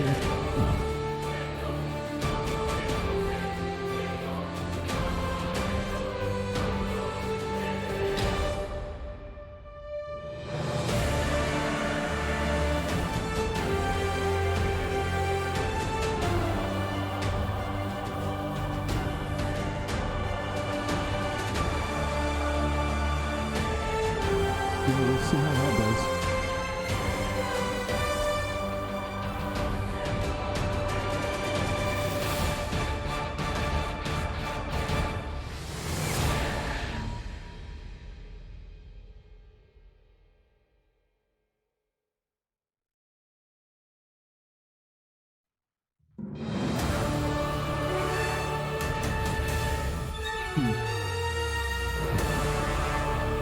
Okay, let's try it and see.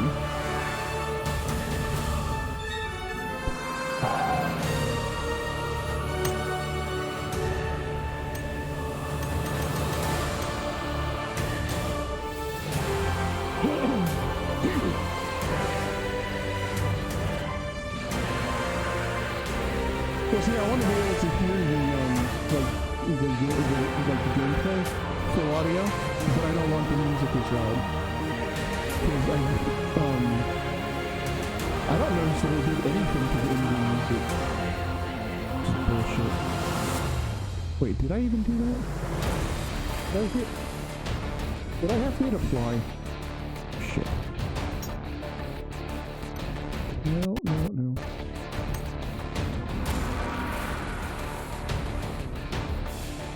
God damn it.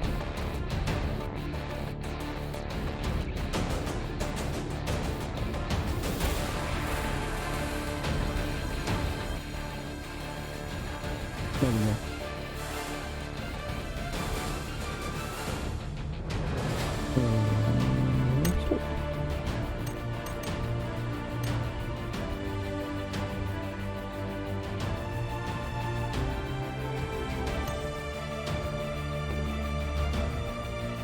Wait, what the fuck? I just hit start.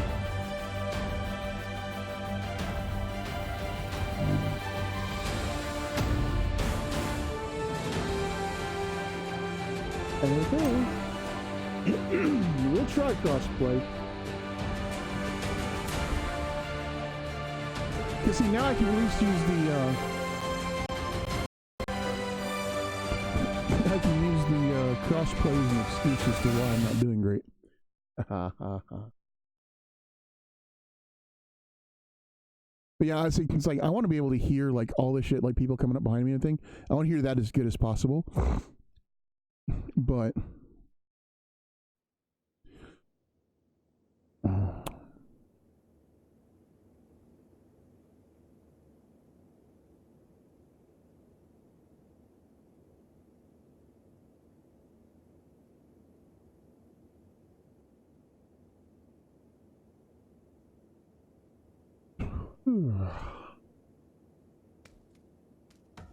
it's been a long time since I've played this.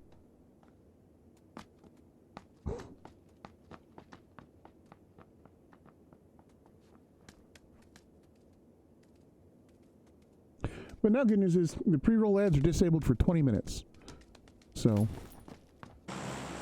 that was quick. Where the fuck are we? Oh, okay, here we go. The snow place.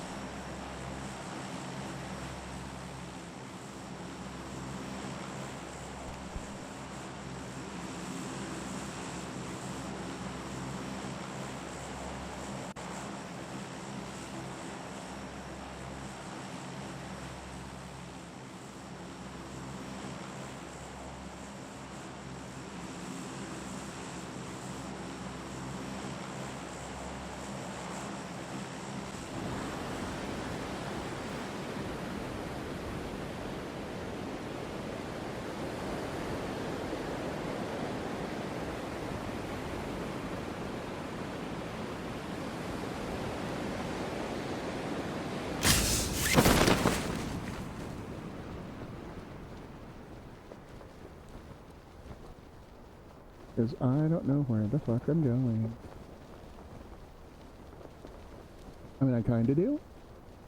Oh, no I don't. At all. Shit.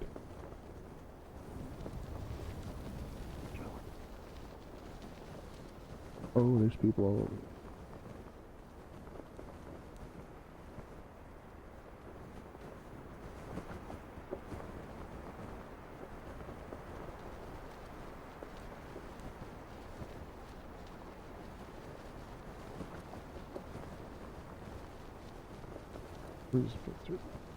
I'm in it, so that's a good news.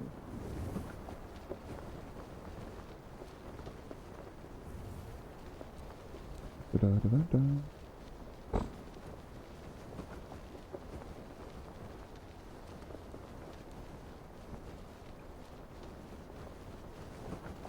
Am I anywhere near where I wanted to go?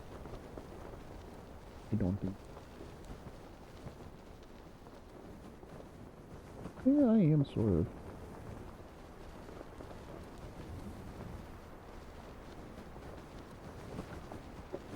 Yeah, let's just head on down here.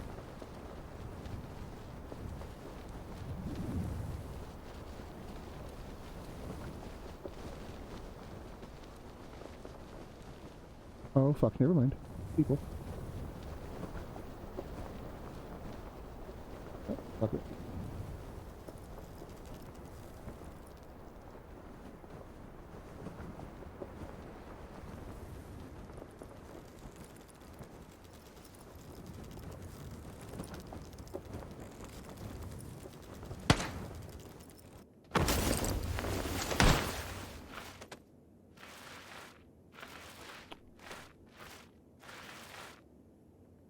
I quickly realized that I was not going to be able to get where I wanted to go.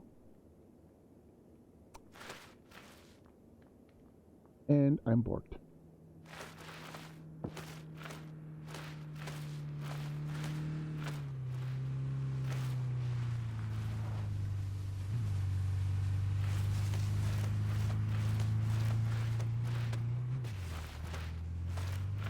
Alright. Do I see it? How many matches are you gonna play?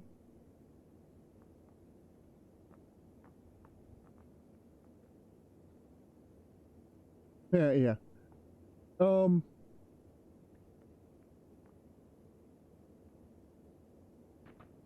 You? No, I don't. They're all down here.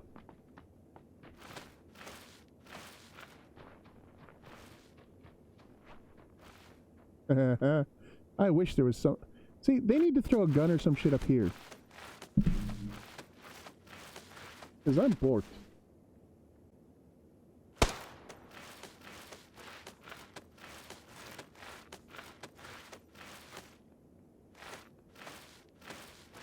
This is gonna hurt.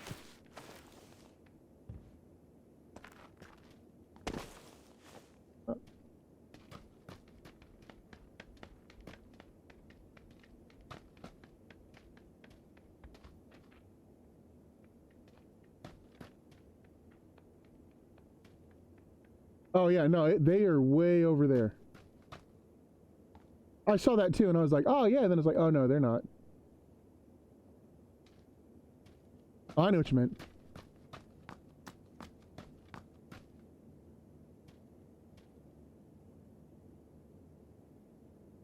Question is...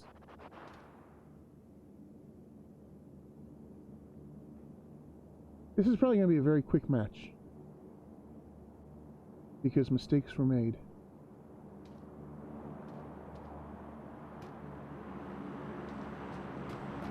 Mistakes were made very much.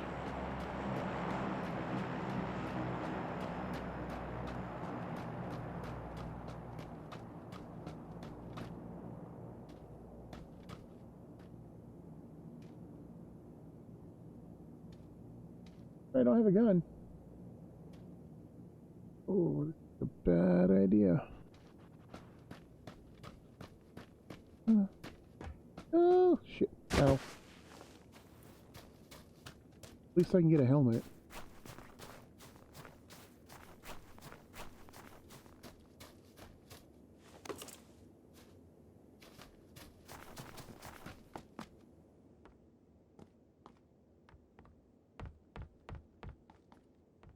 Oh.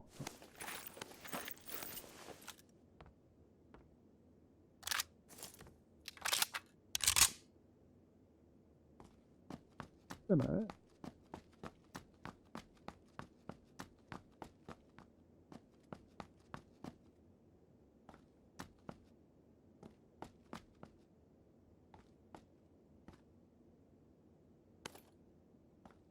Sure.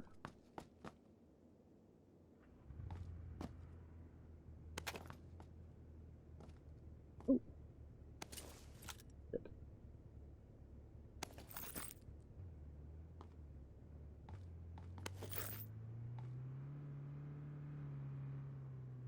That's right.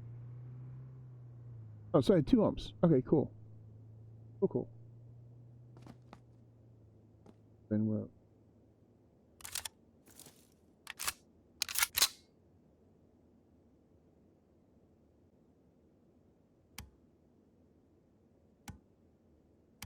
Yeah. Then we'll switch.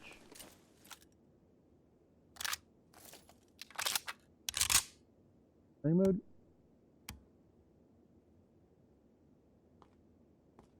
Did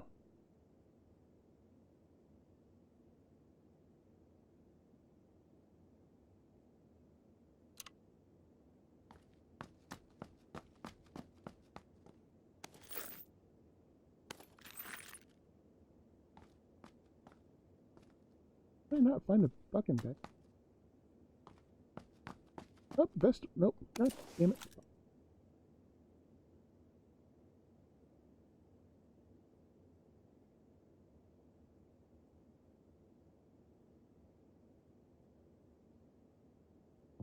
Ooh.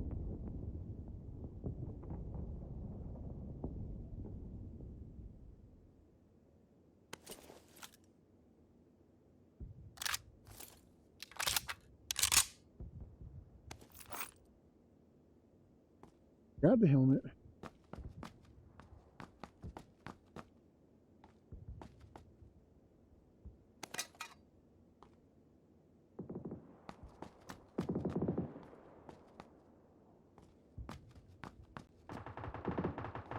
Ah.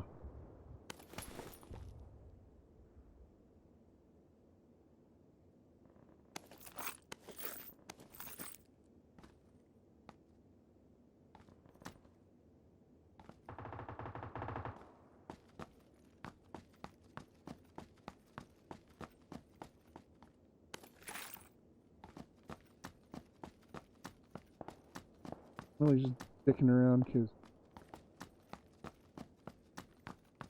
I went all the way around it, didn't I? Did.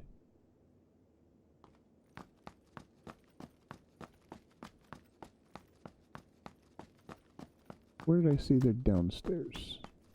Right here. Skydiving swing. Yeah. Hey, not yet. It's not. And next, I think we're gonna do either a Apex or a Fortnite. Maybe, I don't know. What does a barrel use? 45. Okay. Ah, 7.62. Oh.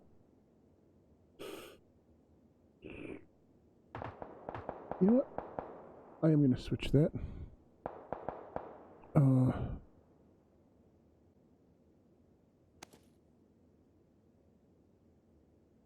Cool.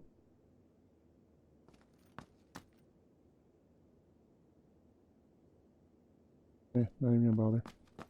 I'm doing good. Jesus, there's so many guns in this game now, I don't even know what the fuck they are.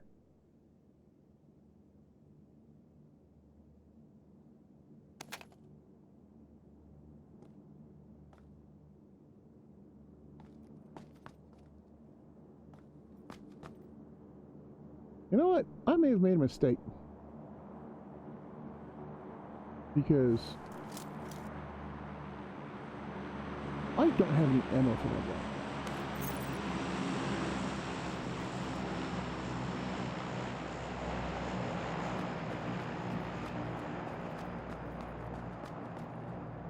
I may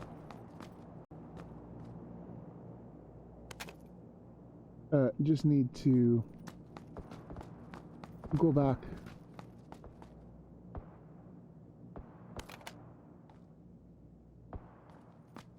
and get that other gun.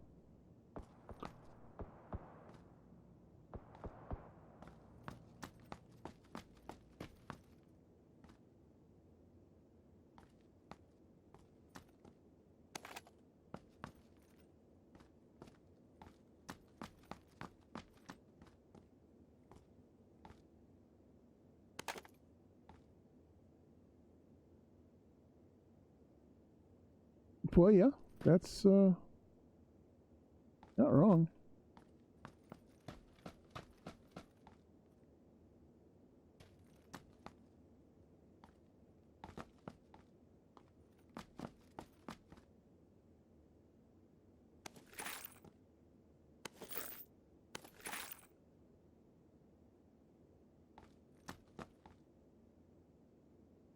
Okay, I'm gonna have to swap this AKM for the What do I have? I have an ump. So I need something else.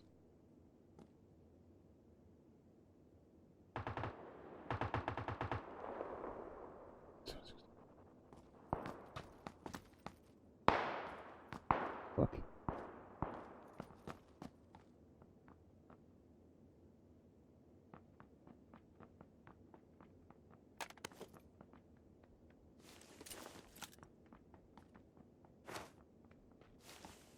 Yeah, that's my people, so okay.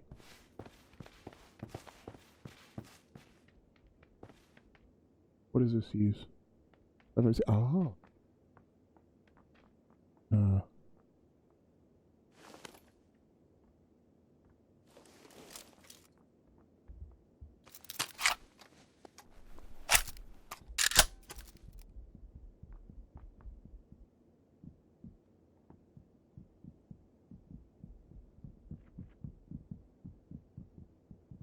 And what? Auto-equipped it. Oh, that's cool. It starts auto-equipping shit? Oh, hot damn.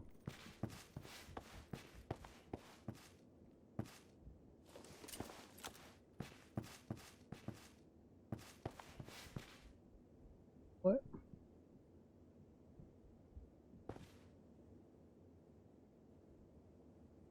Oh, hi, Mr. Blue. Where's the new map? I am fine with where I'm at.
Mm-hmm.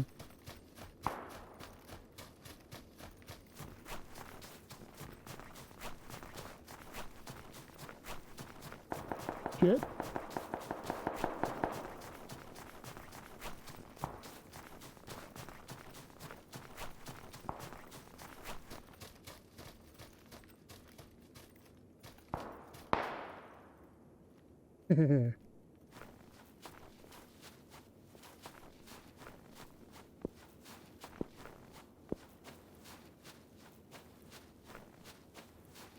No, I have no idea.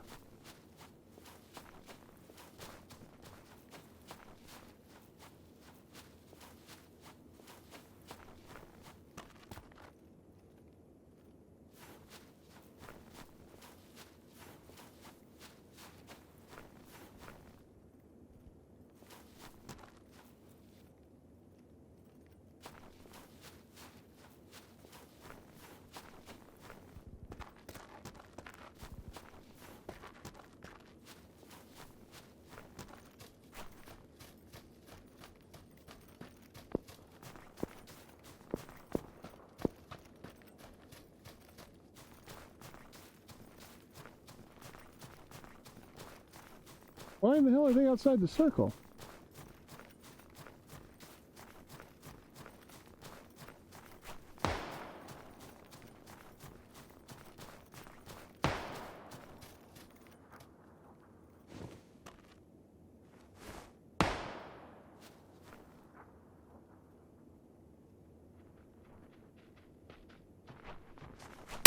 Oh, motherfucker.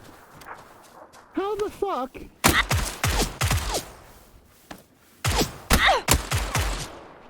Oh, that was bullshit. I didn't even get a shot off.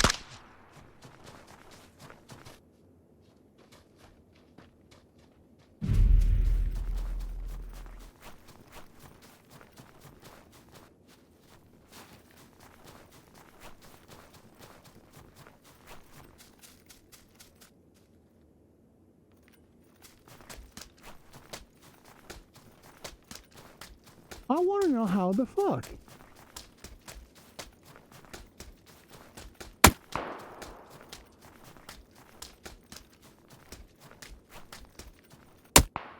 No, that was Xbox player.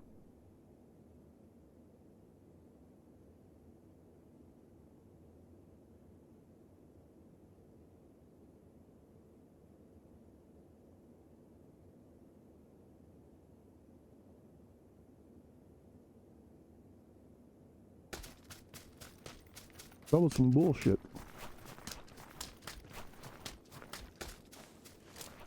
What the fuck? Even. Well, I mean, I didn't have a vest, so okay, I guess. But, I mean, shit. Oh well.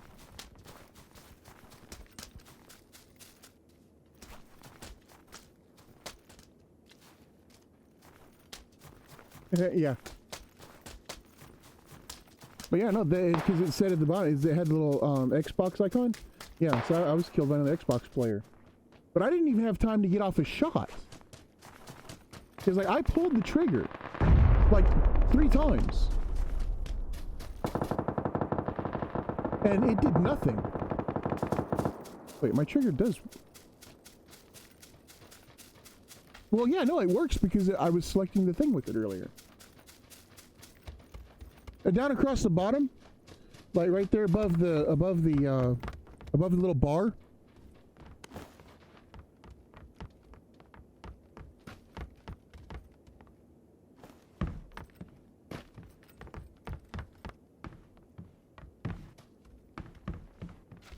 Let's see, when these people get killed, it'll show you again. Maybe. Basically, it's like right above your health bar.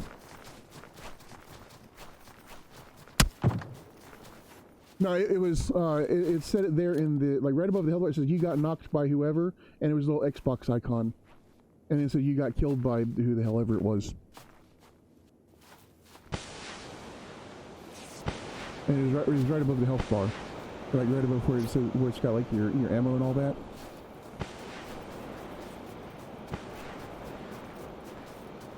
Oh shit. Let's do this thing.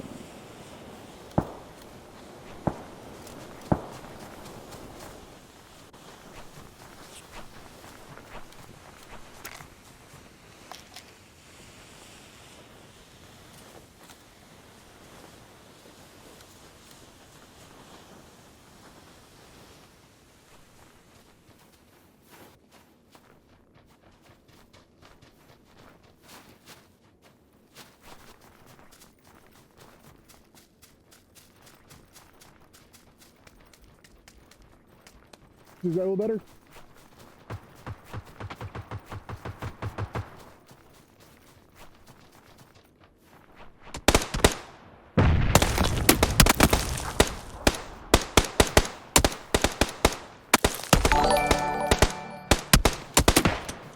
Hey, MythGS, thanks for the follow over there on Mixer. Appreciate it.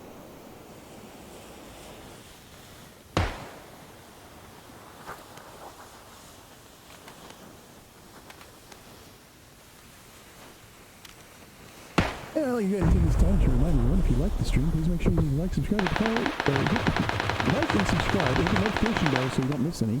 Wow. Follow me over on Twitter, so you'll be notified of any and all stream updates, or whenever I'm going live, or any other random tweets I put up there. And even if I forget to tweet, I still have, at very least, a tweet that is set to auto-tweet when I go live, so there's that. Also be sure to subscribe and follow over on Twitch, because there's all kinds of cool stuff over there. Also, you can follow on Mixer as well. But yeah. And if you guys do want to help support the stream, there is always the coffee.com/JamesGamesOfficial. There's Patreon, same thing, JamesGamesOfficial. And there's the PayPal over on, the Streamlabs PayPal. There's regular PayPal. Wherever you guys want to do that, it's awesome. Plus, also, if you're over on Twitch, you can donate or cheer bits. And also, you can subscribe. Also, if you guys have Amazon Prime, which then gives you a free Twitch sub every month that you can then use on the channel.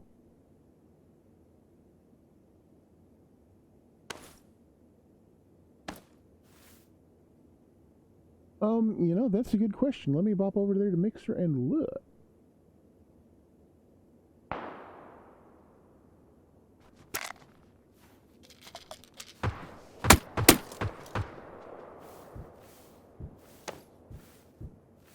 It just prints out the, like when you go over the, how you say it? It gives you the text of the remote. So like the last one you did, it just says, we fail. I think. I can't really see it from here very easily. Yeah. Yeah, it's like when you roll over it on Twitch, two fail. Yeah. No, it just says like when you mouse over and it says to fail, it just says to fail. That's it. It just prints out what you see in the little tooltip when you hover over it. That's all it says. Like if I did my the Twitch lasagna, it would just say it would say James G4 Twitch lasagna, and then that's all that would show up.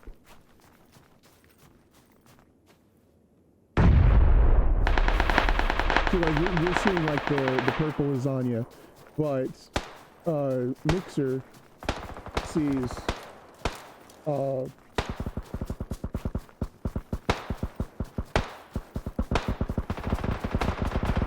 well, what?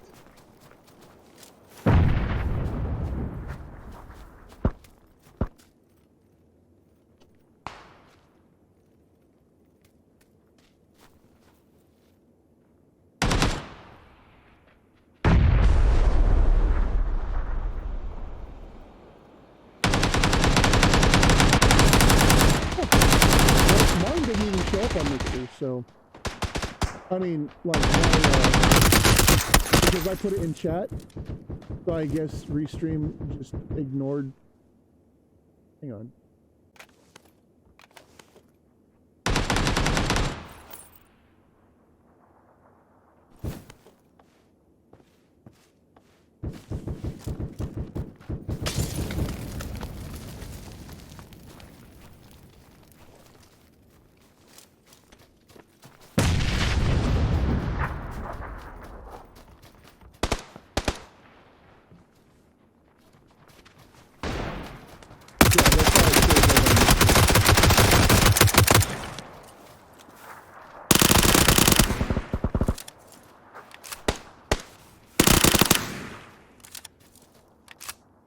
But like when I actually put it in chat myself, it doesn't send.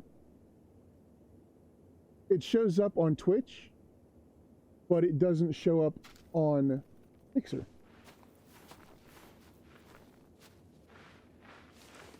What the?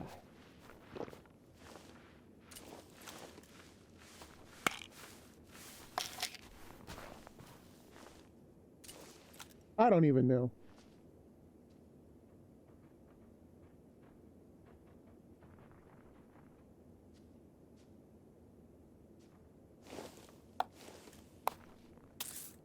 Yeah, no, it just like when you mouse over it, and it shows you like your like the name of the emote. That's all it shows up. I mean, I think that's a setting in Restream, because yeah, that is a setting in Restream, because what happens is if you don't do that, then it ends up being in basically a loop, because it'll repeat what I say, and then it will go like, then it like what is it? Repeats what the other, you know, like, because it puts the chat on each channel, and then it repeats what somebody says. So then it would end up in a loop.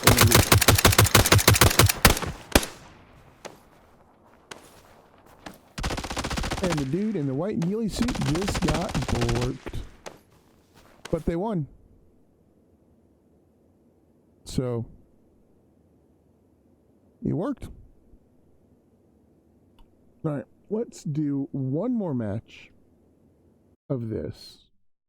And then we will check Borderlands 3, see if it's ready yet.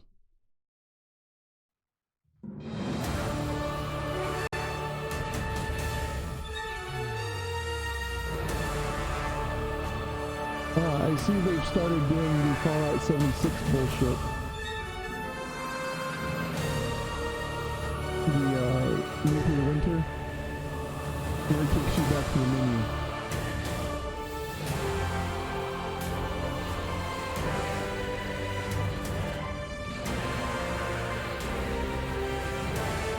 Exactly.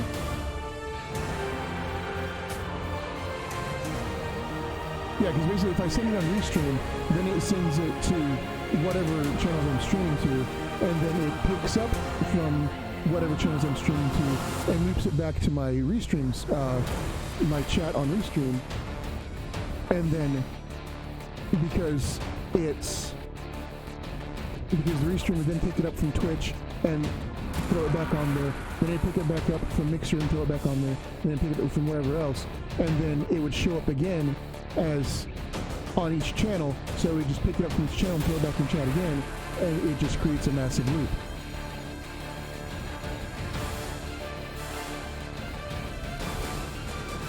And then you just be like, holy shit, holy shit, holy shit. Stop! Alright, well, I guess let's try this again. Hopefully we get a good map. I mean, I kind of like that map, actually.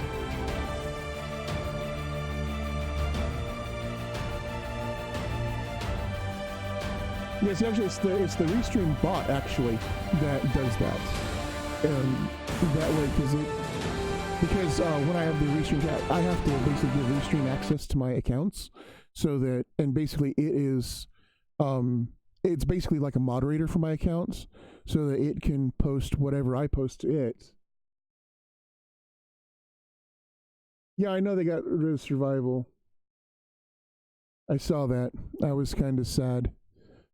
But they neutered them. That's cool.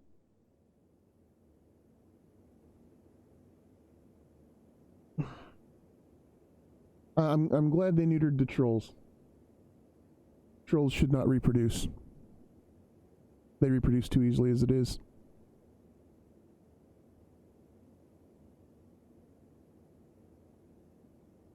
Come on, Erangel. I think Erangel is still one of my favorite maps.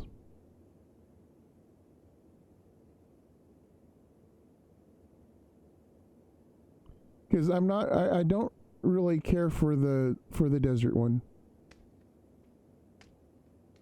Fuck. Random map my ass.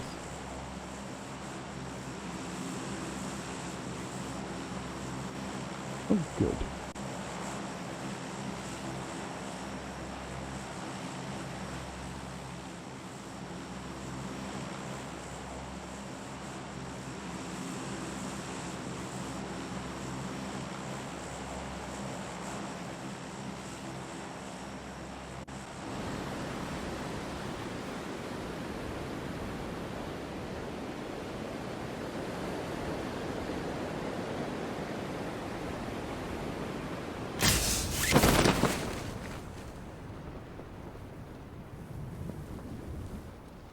The fuck? Yeah, I left that match. Oh, okay.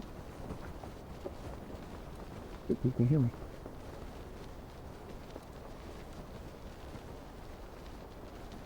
Maybe. Oh, this is bad. That's bad.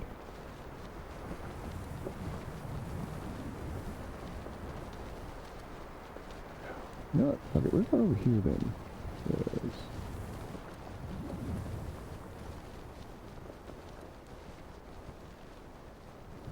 not seeing anybody this way. That was somebody else with voice chat on.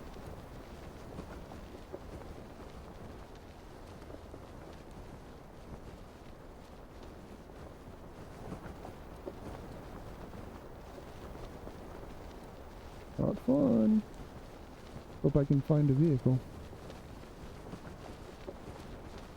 But yeah, apparently I'm talking. I don't know if people can hear me in world or not, but... Ooh, hey, that was cool. Oh, nice.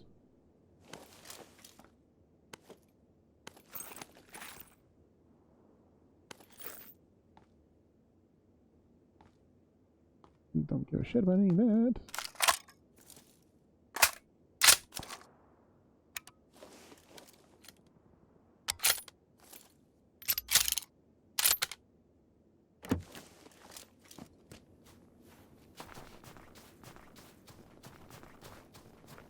Wait, were there stairs? Oh, there were other doors. What? What?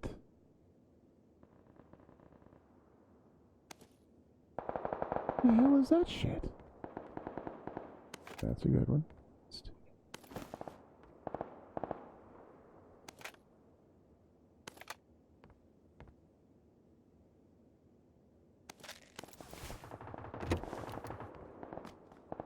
People are getting close, and I don't like it.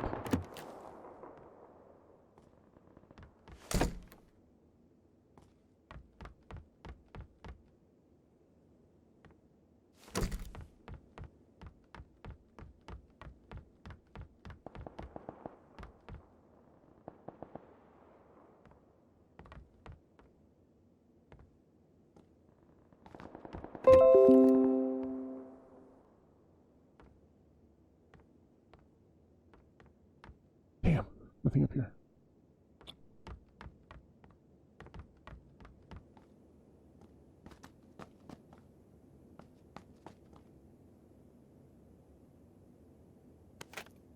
Tell me if I ever find a handgun.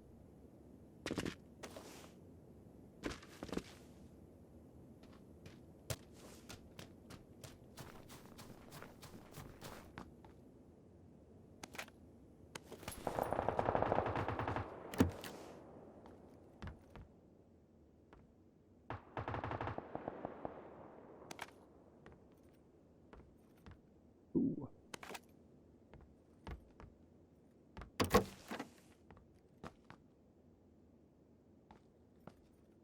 Get off me.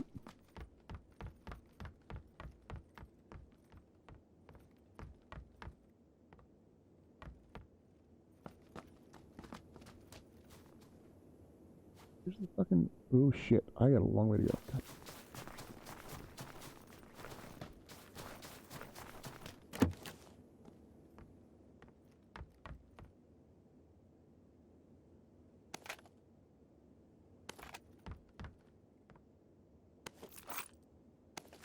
I didn't want that, but whatever. More bullets I pick up, the less that can shoot me in the ass.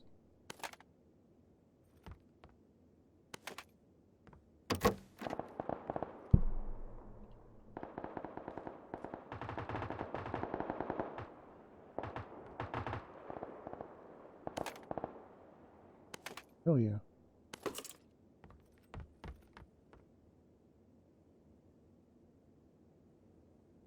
Damn it.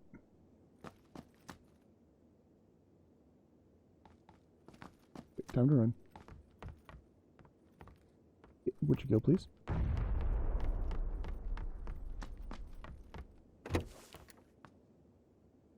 And I'm in a damn bathroom.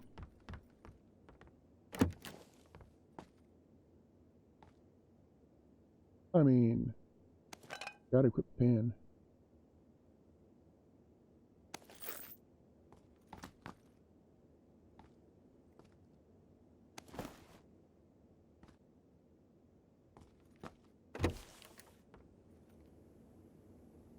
Facing that way. Good. Ooh.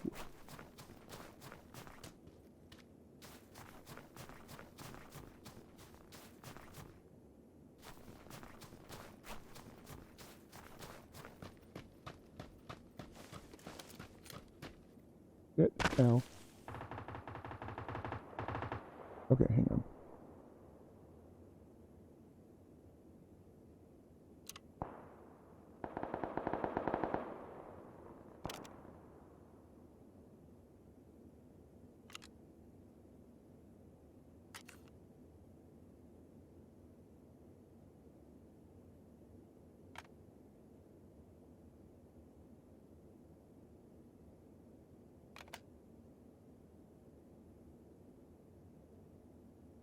Got that.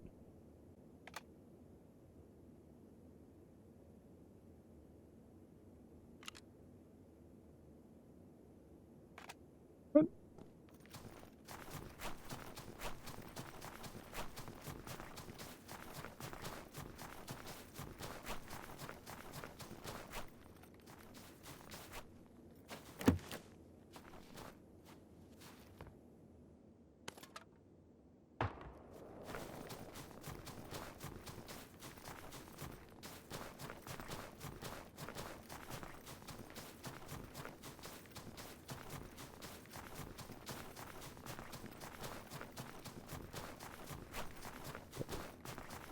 I gotta find a vehicle. I don't care what.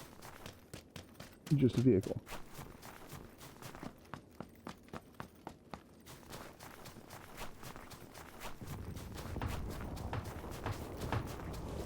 Things are not going to go well for me. Let's run.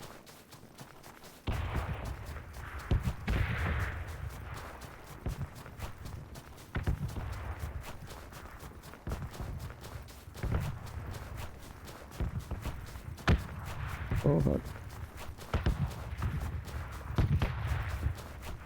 I'm heading right for the red zone.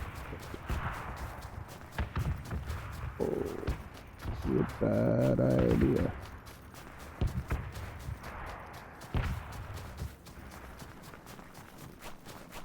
Stop. Oh, good. It listened.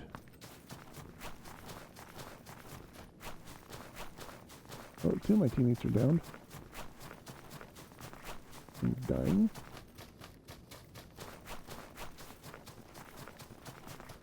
Is your vehicle? And the mobile would be sweet. I'm not picking. Fuck. Oh fuck. Fuck, fuck, fuck. I'm in the. Nope, I'm not gonna do it. I'm not gonna make it. Shit. Wish I could run faster.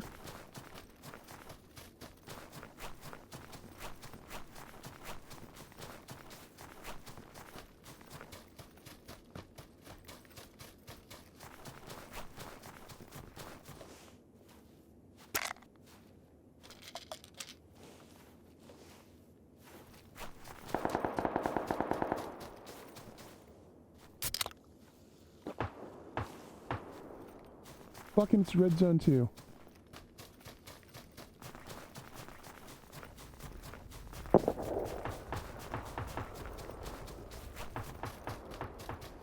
I'm gonna get blown the fuck up in a red zone.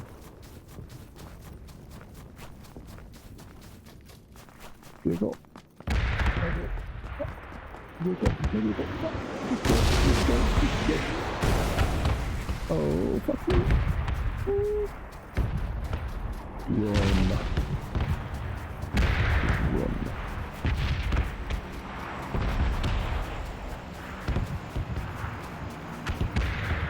I am so far in the goddamn blue.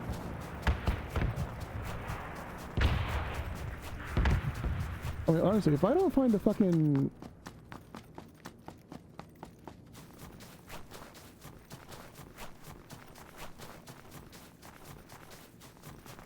If I don't find a vehicle, I'm toast. Please, let there be a vehicle.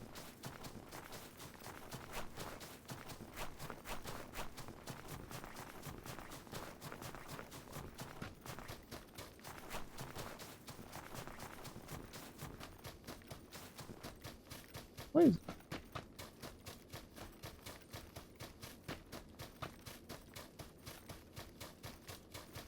I see this. Oh, it's just a fucking...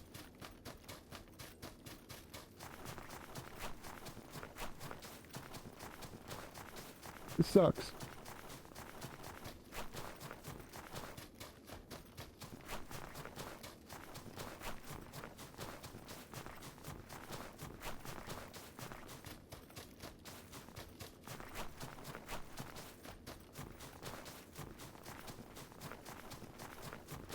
I'm gonna die to the goddamn circle.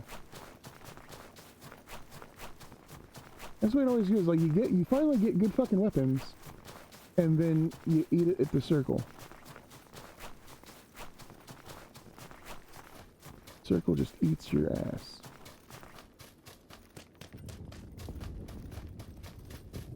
I prefer the circle to not eat my ass, but you know, what can you do?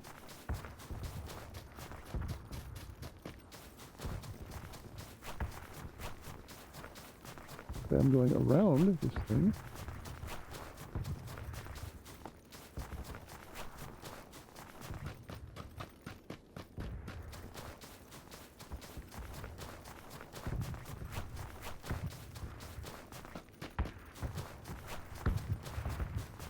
Oh Jesus, the goddamn circle's moving already. Fucking Jesus.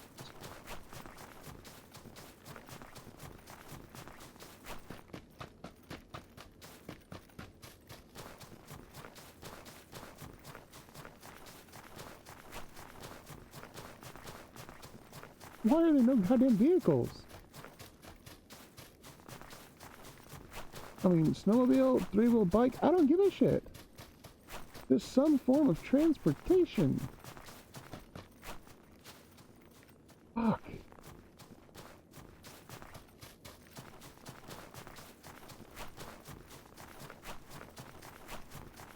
That's so fun.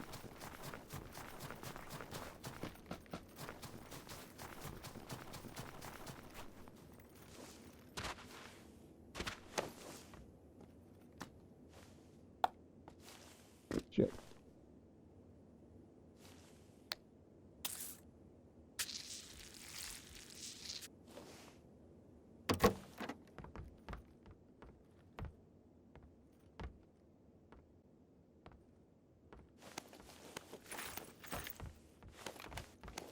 Goddamn bandages. Fuck.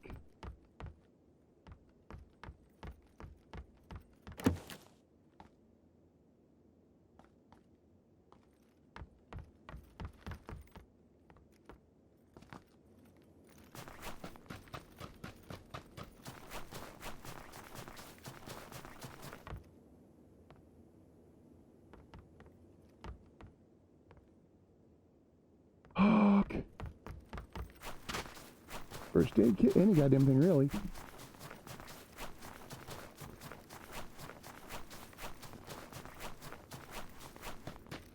Oh, fuck me.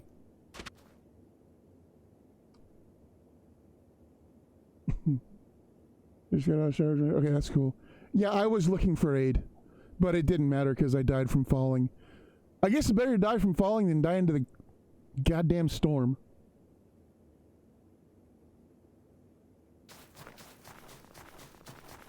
But I was the last one alive on my team, so there's that. Oh no, I was completely at the ass end of the second circle.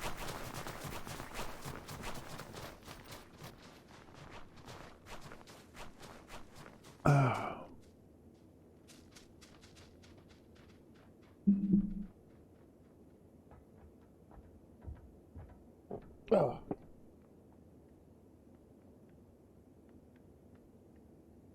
Yeah, see, I was... See, can I look at the map? Yeah, see, I was still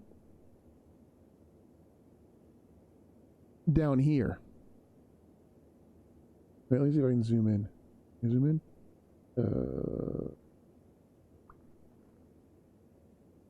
In fact, I died right here. Literally right there. So you can see how far away from the circle I was.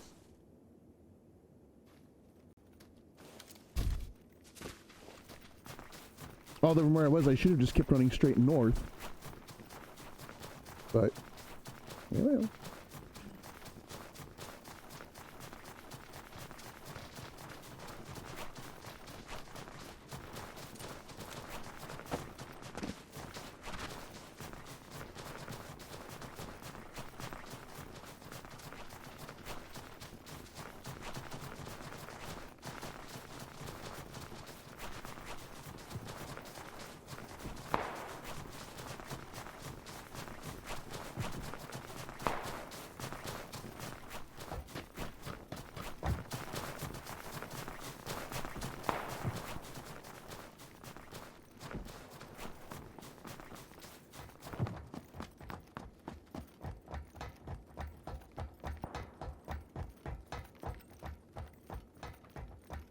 Let's see if I'd maybe been able...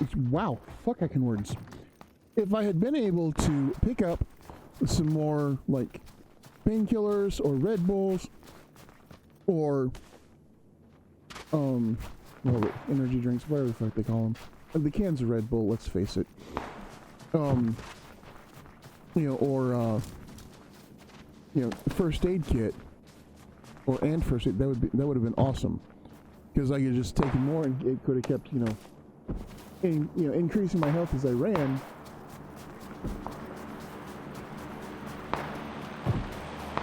Yep, exactly. Yep.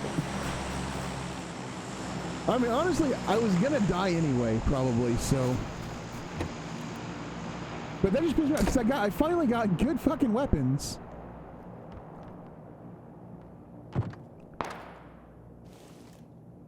Didn't even get a chance to get a shot off. Like, fucking hell.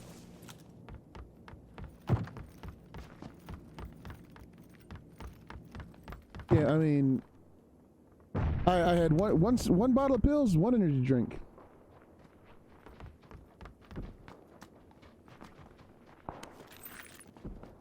Speaking of, I need one of those in IRL.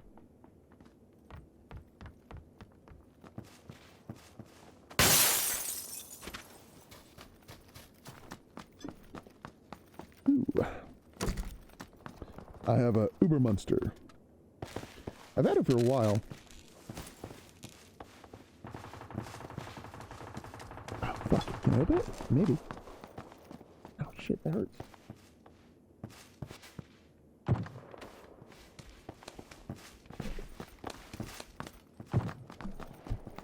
Aha. Didn't make a very good sound.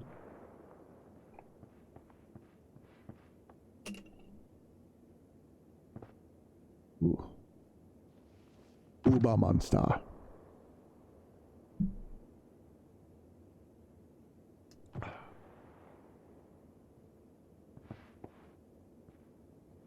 Yes. Rogue energy, definitely. Although I'm out, so... Although I should have... Yeah, damn it. Fuck.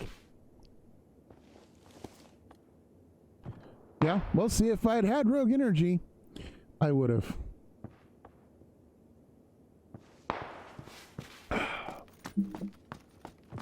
Rogue Energy. Keeps you running from the circle and keeps you from dying.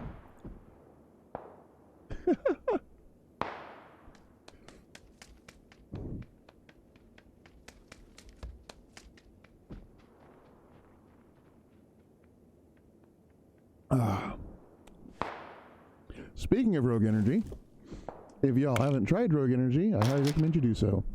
You can go to therogueenergy.com and check them out. They are starter kits, 8 awesome flavors, and the starter kits come with a single serve pack of each flavor for you to try, and then decide what you want to order more of, a full tub of.